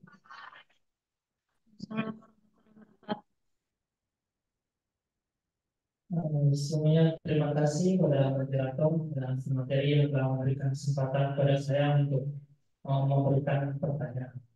Adapun pertanyaan yang ingin saya tanyakan kepada pemateri yaitu terkait dengan tahap perkembangan luka yang dimana di sini ada 3 tahap yang dijelaskan tadi, yaitu fase hemostasis, kemudian inflamasi, selanjutnya fase proliferasi dan fase makrosis. Nah, jadi apabila pada perawatan luka itu sudah berada pada tahap proliferasi, kembali lagi eh, kemudian kembali lagi ke tahap inflamasi, apakah kita harus melakukan perawatan ulang dari awal atau bagaimana? Baik, itu pertanyaan saya. Terima kasih dan kembalikan semua. Baik, terima kasih atas pertanyaan yang diberikan oleh saudara Made. Bagaimana materi? Apakah pertanyaan akan dijawab secara langsung atau disambung terlebih dahulu? Bagaimana Bapak?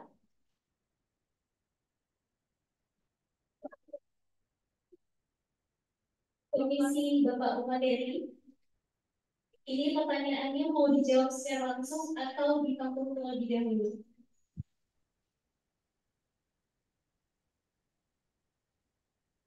Komisi Bapak. Bapak, apakah mendengar suara saya dengan Moderatornya jelas? mungkin bisa dibantu ya.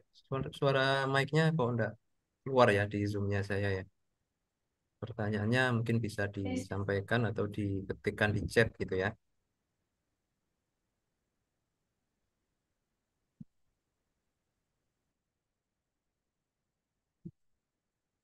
Gimana Pak, suara saya sudah ada?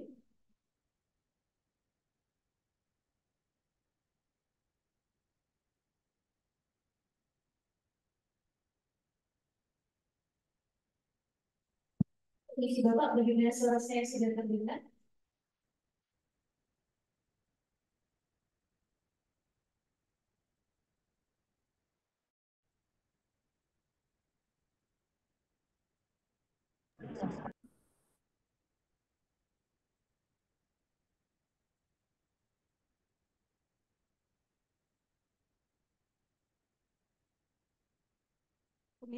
Permisi Bapak pemateri.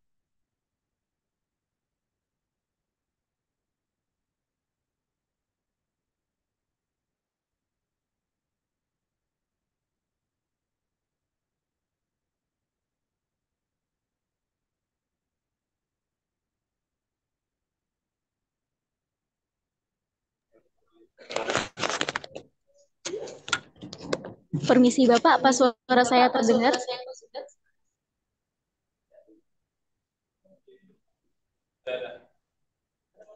Permisi Bapak pemateri.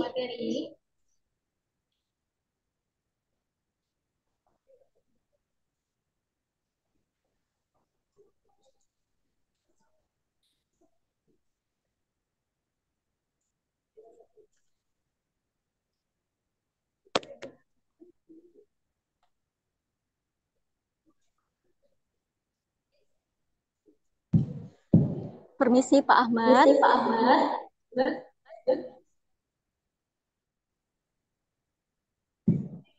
Bapak. Cek sound saya sudah.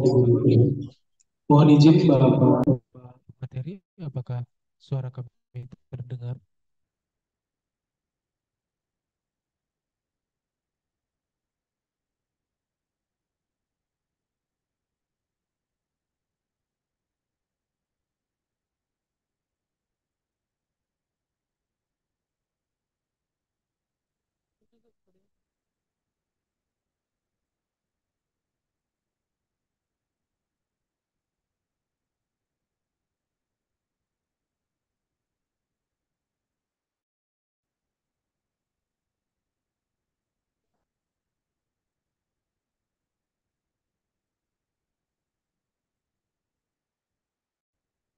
Mohon izin Bapak Ahmad, apakah mendengar suara kami?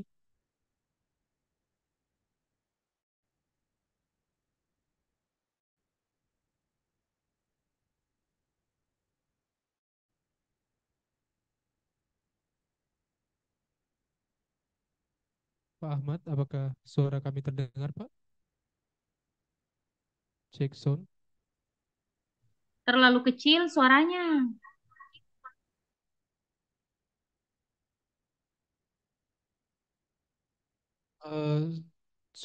Suara kami terdengar? Suaranya kok belum masuk ya di Zoom-nya. Terlalu pelan, terlalu pelan. Bisa diulang lagi mungkin ya, atau jangan-jangan koneksinya saya. Permisi Bapak, apakah suara saya terdengar? Oh ya, sudah muncul.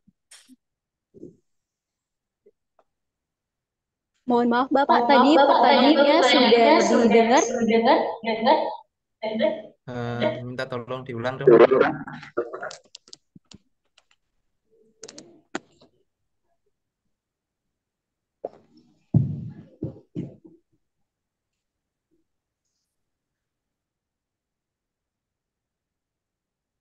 Baik Bapak, saya mau konfirmasi kembali pertanyaan saya. Bagaimana Oke. Pak, sudah kedengaran suara saya? Oke, jelas. Baik. Berikut pertanyaan saya tadi Pak, terkait dengan tahap penyembuhan luka, yang dimana tadi Bapak sudah sampaikan ada 3 fase. Yang pertama yaitu fase hemostasis atau inflamasi, kemudian fase proliferasi, kemudian fase maturasi. Nah, apabila kita sudah berada di tahap atau di fase proliferasi, kemudian terjadinya kembali fase inflamasi.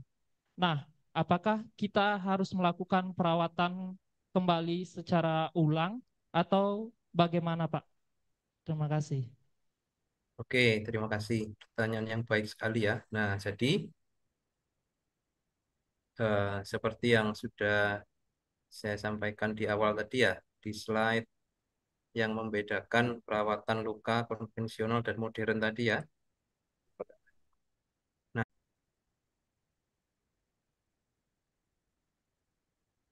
nah ini ya, strategi penanganan ini menyesuaikan kondisi luka. Nah, sehingga ketika luka yang sudah proliferasi ternyata mundur ke inflamasi ya, mungkin karena kena bakteri, kena infeksi, maka strategi penanganannya pun harus menyesuaikan. Tidak lagi merangsang pertumbuhan jaringan, tapi adalah kontrol infeksinya. Gitu ya. Nah, nanti kalau infeksinya sudah terkontrol, inflamasi selesai, dia akan kembali ke fase proliferasi kembali. Nah, baru kita akan rawat dia sesuai juga dengan kondisi proliferasinya. Kita kembali merangsang pertumbuhan jaringan. Gitu ya, saya rasa.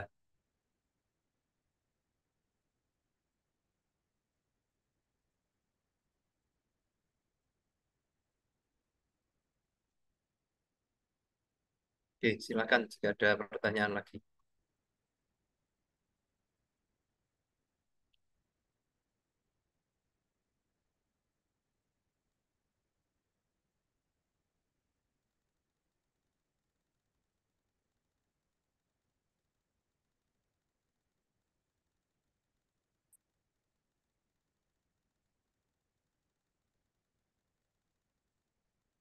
Cek satu dua.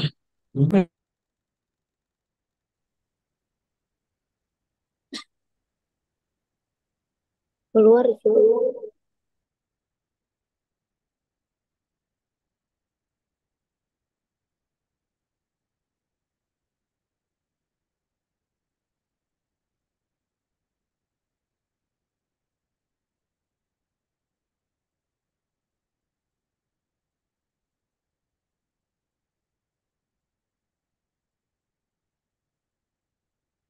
Cek satu dua. Cek satu dua. Ya, silakan. Selanjutnya pertanyaan dari siapa? Ada yang ingin bertanya? Ya, silakan Ibnu.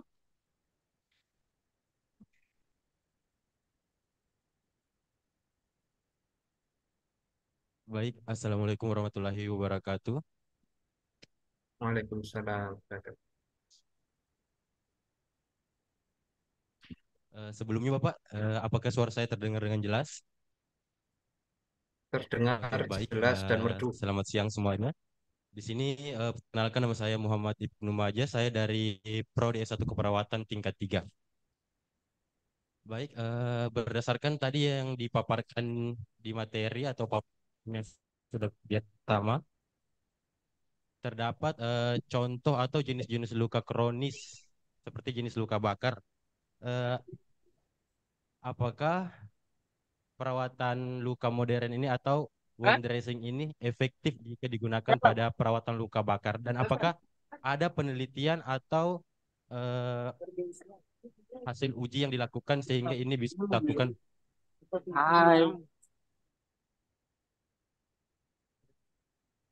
Yes. Terima kasih. Oke, Ya, terima bagaimana kasih Bapak? Apakah pertanyaannya ya. pertanyaannya terdengar dengan jelas? Ya, oke. Saya akan jawab pertanyaan dari Ibnu ya. Jadi, pada luka bakar ya, teman-teman mungkin yang sudah praktek di lapangan akan menjumpai ya, pada kasus luka bakar itu problem yang sering muncul itu ya, nyeri yang berat, kemudian balutannya ketika waktunya diganti itu nempelnya setengah mati, sangat lengket dan menyakitkan ketika dilepas. Jadi teman-teman pasti sudah familiar tuh dengan jeritan kesakitan pasien saat waktunya perawatan. Gitu ya. Nah, dengan menggunakan balutan luka modern, itu akan sangat nyaman dan mudah sekali bagi kita ya sebagai perawat dalam melakukan perawatan. Seperti yang ada di slide tadi ya, kita lihat kondisi luka bakarnya. Jika luka bakarnya ini terinfeksi, kita gunakan balutan yang sifatnya antimikrobial. Jika balutannya ini ada jaringan mati, ya, yang keras dan lengket nyeri, kita gunakan balutan yang fungsinya melembabkan dan mensupport apa? Autolysis debridement sehingga akan melunakkan jaringan matinya. Gitu ya. Sudah banyak sekali penelitian ya yang sudah memperlihatkan gitu ya efektivitas dari balutan luka modern pada kasus luka bakar. Nah, kebetulan saya ada nih satu pasien ya. Coba saya tampilkan di layar ya.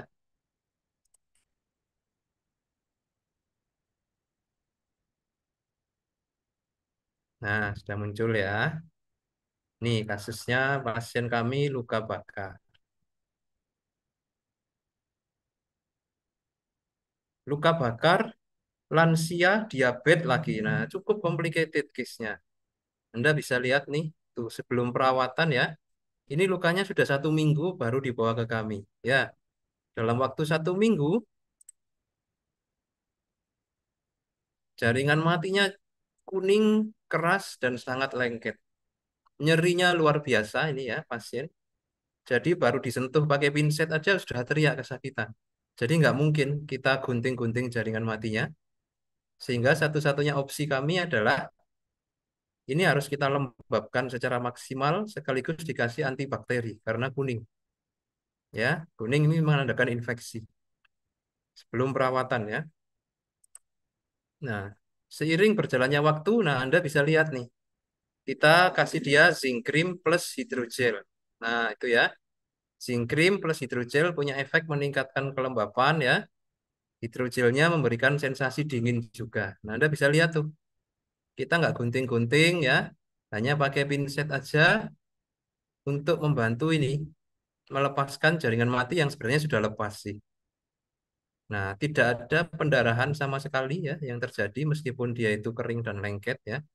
Dan nyerinya juga lebih minimal, pasien lebih nyaman. Tuh, Anda bisa lihat ya. Awalnya full nih, jaringan mati semua ya. Bisa lisis ya, tidak mengalami apa pendarahan dan nyeri yang berlebihan. Hasil akhir, nah bisa dilihat ya, 100% merah, sudah epitelialisasi, bagus ya. Meskipun masih ada kemerahan, tapi ini sudah menunjukkan progres yang sangat baik. Ini tinggal dilindungi ada kulit barunya, biar tidak sampai pecah lagi ya epitelialisasinya. Nah, seperti itu ya, Ibnu ya. Jadi justru balutan luka modern ini sangat memudahkan dan sangat nyaman sekali pada kasus luka bakar. Oke, semoga menjawab ya.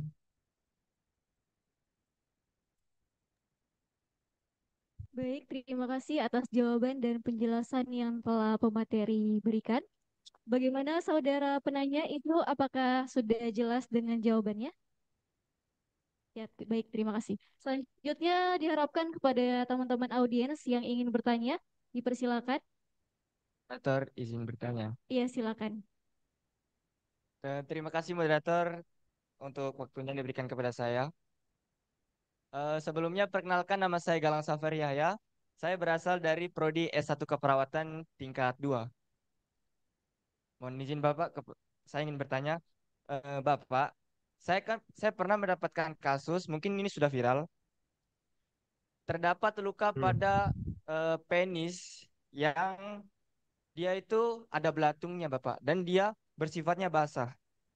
Jadi Bapak, saya ingin bertanya, eh, belatungnya ini dia dari mana Bapak munculnya? Nah, kemudian Pak, lukanya itu apakah bisa terjadi karena di pembuluh darah terjadi penumpukan sehingga bisa menyebabkan luka yang mulai semakin membesar? Dan bagaimana penanganannya terhadap luka yang yang sudah dimakan oleh belatung tersebut?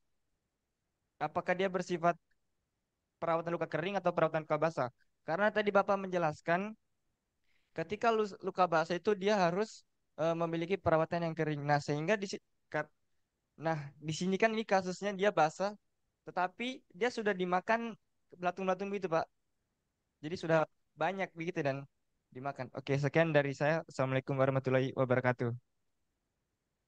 Waalaikumsalam warahmatullahi wabarakatuh.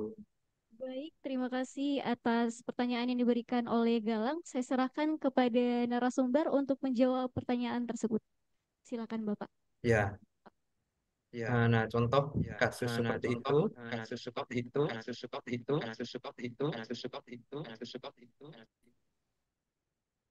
nah itu awalnya seringkali karena abses ya. Jadi ada semacam jerawat, tapi karena higienitas yang buruk, nah jerawatnya itu jadi membesar, jadi kayak bisul gitu ya.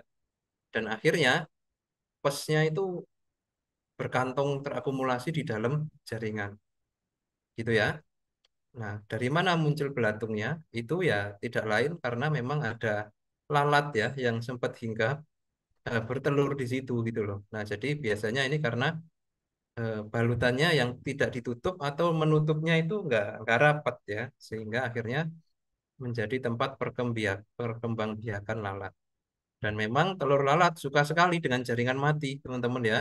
Itu larvanya dapat banyak sekali makanan, itu bisa tumbuh dengan sehat, gemuk dan gesit gitu ya. Kalau ketemu abses seperti itu. Nah, cara penanganannya adalah karena problemnya adalah infeksi ya, maka di awal kita harus cuci dan irigasi dulu dengan cairan pencuci luka yang steril dan yang punya efek antibakteri. Contohnya cairan yang mengandung PHMB namanya ya. Nah, itu bisa nanti akan menghanyutkan ya jaringan mati, pus ya, bahkan hingga makhluk-makhluk asing yang muncul di situ ya. Itu dikeluarkan saat irigasi. Nah, setelah itu kembali kita gunakan modern dressingnya yang punya sifat antibakteri juga. Bisa kadexomer iodine tadi, ya, bisa silver, gitu ya. Dimasukkan ke dalam kalau memang ada rongganya, gitu ya. Sebagai balutan primer, terus kita kasih balutan sekundernya yang bisa menyerap eksuda. Oke, setelah itu baru dikasih kasa, tutup fiksasi ya, pakai plester atau produk lain yang intinya bisa menahan dressingnya biar nggak sampai lepas. Nah, gitu Mas ya, untuk luka abses yang kasusnya seperti diceritakan tadi.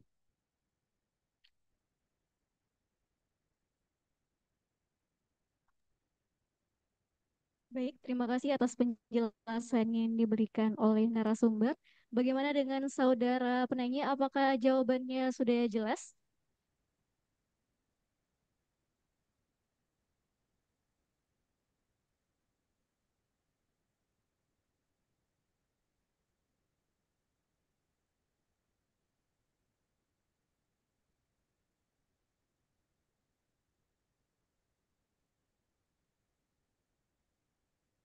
Terima kasih Bapak. Mungkin ada tambahan Bapak.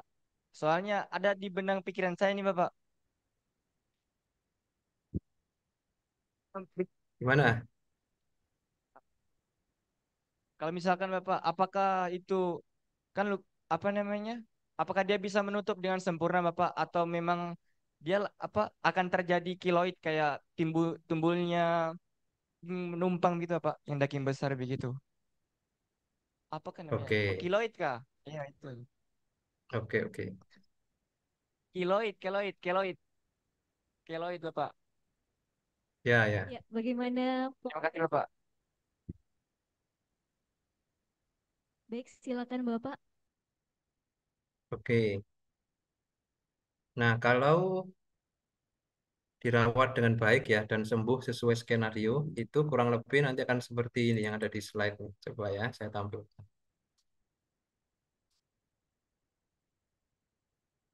Oke. Nah, seperti ini Mas ya. Jadi awalnya itu luka seringkali datang itu cekung ya, bolong dan ada jaringan mati terinfeksi. Nah, kalau kita bisa mengontrol infeksi dan membersihkan jaringan mati, dia akan berprogres nih.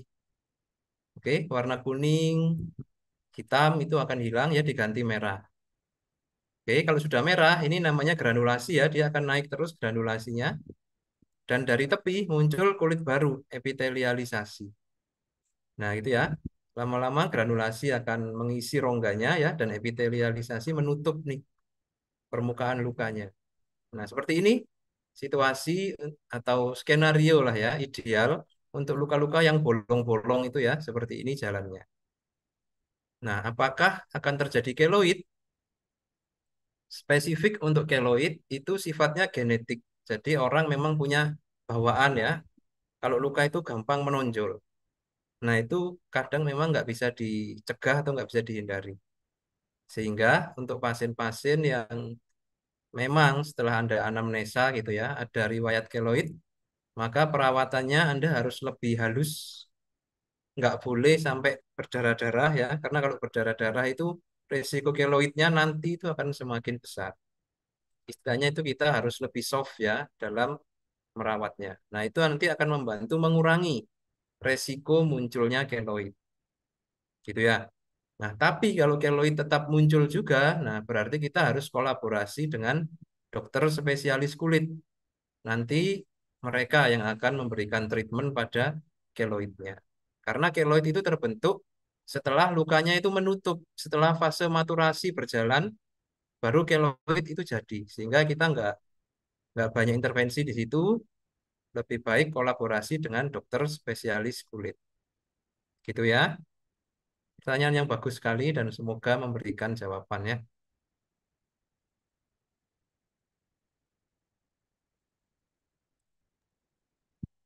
Baik, terima kasih atas penjelasan yang diberikan narasumber. Bagaimana saudara penanya? Apakah penjelasan yang diberikan sudah paham? Baik, terima kasih. Selanjutnya ini ada pertanyaan di kolom komentar melalui via Zoom. Pak, saya Dina Aulia, tingkat 3, izin bertanya. Pak, kalau misalnya ada luka yang dalamnya kurang lebih 2 cm, berwarna pink, tapi tidak tertutup dan tepi-tepinya menebal, bagaimana cara penanganannya yang lebih baik? Silakan, Pak. Oke, nah ini mirip dengan kasus yang ada di slide tadi ya, tepi luka menebal ya. Ini deh, saya ada kasus juga nih, pasien yang saat ini sedang saya rawat ya. Nah, ini bagus nih kasusnya.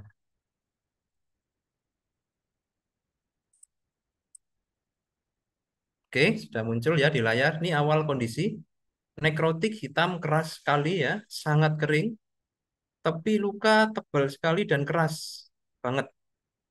Nah, ini yang pertama kita lembabkan ya, supaya dia lebih lunak.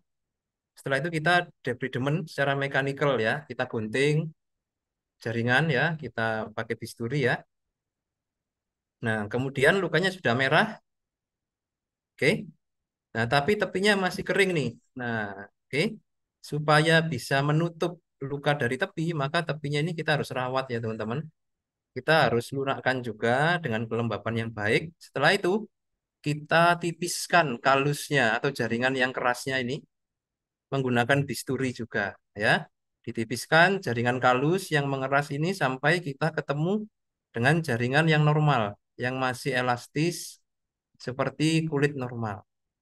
Nah, setelah itu kembali kita lembabkan ya kulit yang sudah ditipiskan tadi supaya kalusnya nggak muncul kembali. Nah, dengan prosedur seperti ini ya, epitelialisasi akan muncul dari tepi ya. Nah, Anda bisa lihat tuh ya, awalnya segede gini ya, hampir separuh dari telapak kaki ini ya. Sekarang sudah sangat mengecil sekali. Kenapa? Karena tepi lukanya sudah kita rawat dengan baik. Demikian pula dengan yang di bawah-bawah ini ya, ini juga kalus semua tepinya keras kering. Kita tipiskan terus kita lembabkan. Kalau ada infeksi ya dikontrol pakai antibakteri ya. Anda bisa lihat sudah menutup sempurna nih. Nah, ini pasien ini satu telapak kaki ini lukanya ada sekitar 8 atau 10 titik ini lukanya ya. Anda bisa lihat dan semua karakteristiknya kering, keras ya. Ada kalusnya. Gitu ya, untuk menjawab pertanyaan yang di chat tadi dari Dina Aulia ya.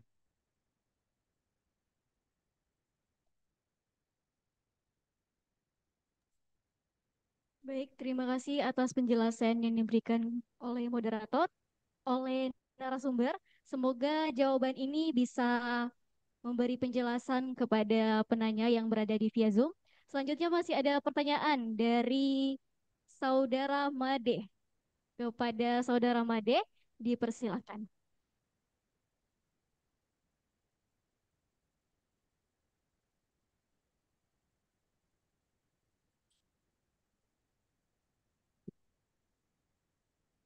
Baik, silakan.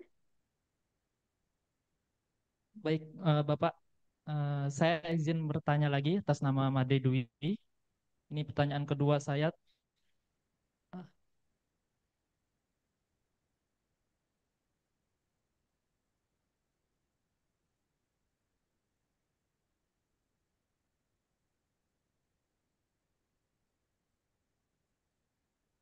Mohon menunggu Pak, karena ada gambar yang ingin saya tampilkan.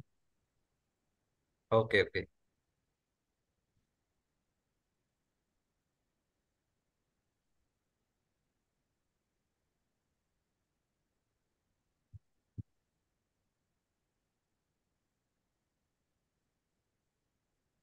Baik Pak, ini ada salah satu dokumentasi saya terkait dengan kemarin saya telah mengikuti program magang atau praktek di rumah sakit. Kebetulan ini waktu di stase KMB, saya mendapatkan case seperti berikut.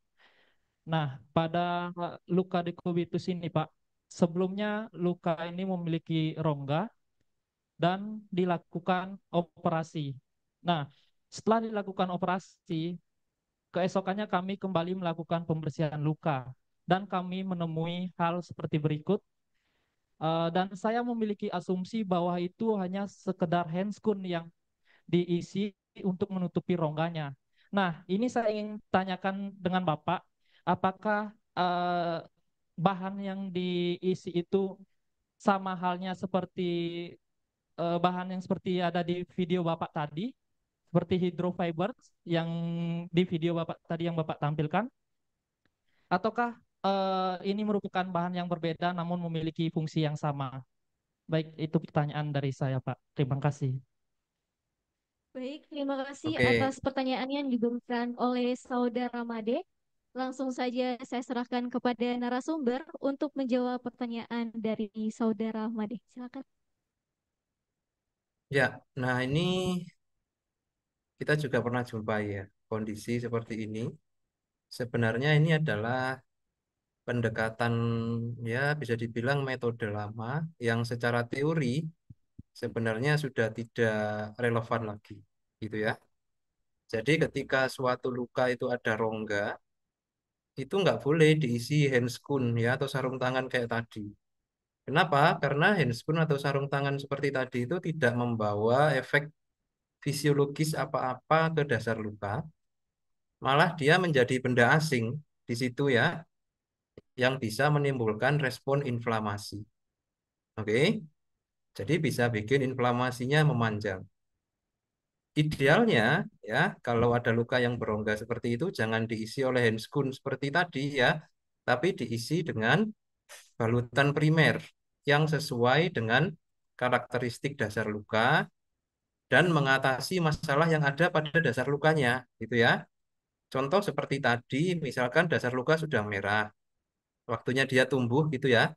Nah, kita berikan dia dressing yang fungsinya merangsang pertumbuhan, yang mengandung chitosan, zinc, atau hyaluronic acid. Jangan dikasih handscoon lagi gitu ya, karena secara fisiologis itu tidak ada fungsinya. Gitu ya. Nah, kondisi lain yang mungkin terjadi jika luka berongga seperti itu dan mengeluarkan pus nih, bau, berarti ada infeksi. Nah, berarti kita berikan seperti tadi, hydrofiber yang mengandung silver. Nah, itu jelas gitu loh, komposisinya dan efek fisiologis apa yang dia akan timbulkan. Tapi kalau handscoon itu memang ya tidak ada efeknya dan tidak ada pengaruhnya, malah justru akan cenderung menjadi benda asing yang menimbulkan reaksi inflamasi. Seperti itu ya, Mas Made ya, Beli Made ya. Nah, ini memang situasi yang tidak jarang kita jumpai ya di daerah dan kayak sudah menjadi praktek yang turun-temurun gitu loh ya. Padahal sebenarnya itu secara konsep sudah tidak tepat lagi.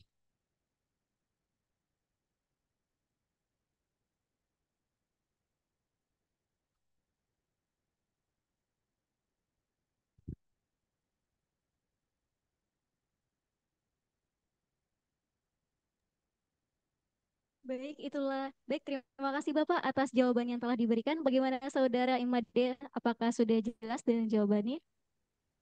Baik, terima kasih. Karena sesi tanya jawab telah berakhir, saya mengucapkan banyak terima kasih kepada Bapak selaku narasumber yang telah berbagi ilmu kepada kami semua di sini. Semoga ilmu yang telah Bapak bagikan kepada kami bisa bermanfaat dan bisa kami terapkan dalam kehidupan kami. Lebih dan kurangnya kami mohon maaf. Saya akhiri, wabillahi taufiq wal hidayah. Wassalamualaikum warahmatullahi wabarakatuh.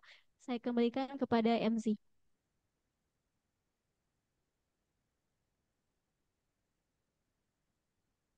Oke, terima kasih. Baik, kami ucapkan terima kasih kepada narasumber dan juga moderator yang telah menyampaikan materi dan juga memimpin acara diskusi kita pada pagi hari ini. Selanjutnya, kita masuk ke dalam acara penyerahan sertifikat secara simbolis.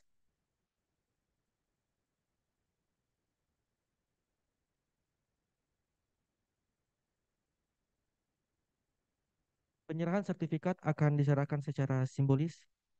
Kami mohon diterima dengan baik, Pak.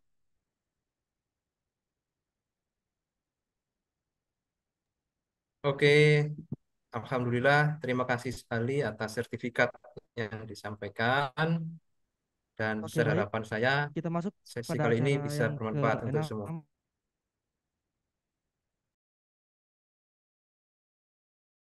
Pada hari ini yang telah membagi ilmu kepada kami.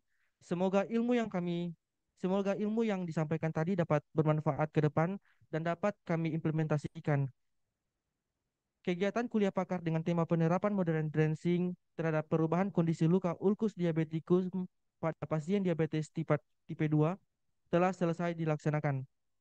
Saya Diki Alsero Managanta, mohon maaf sebesarnya apabila ada salah kata yang kurang berkenan selama acara berlangsung. Saya pamit undur diri. Wassalamualaikum warahmatullahi wabarakatuh. Waalaikumsalam warahmatullahi wabarakatuh. Terima kasih semuanya. Sampai berjumpa lagi ya. Tetap semangat selalu. Semoga sukses semua teman-teman di Widya.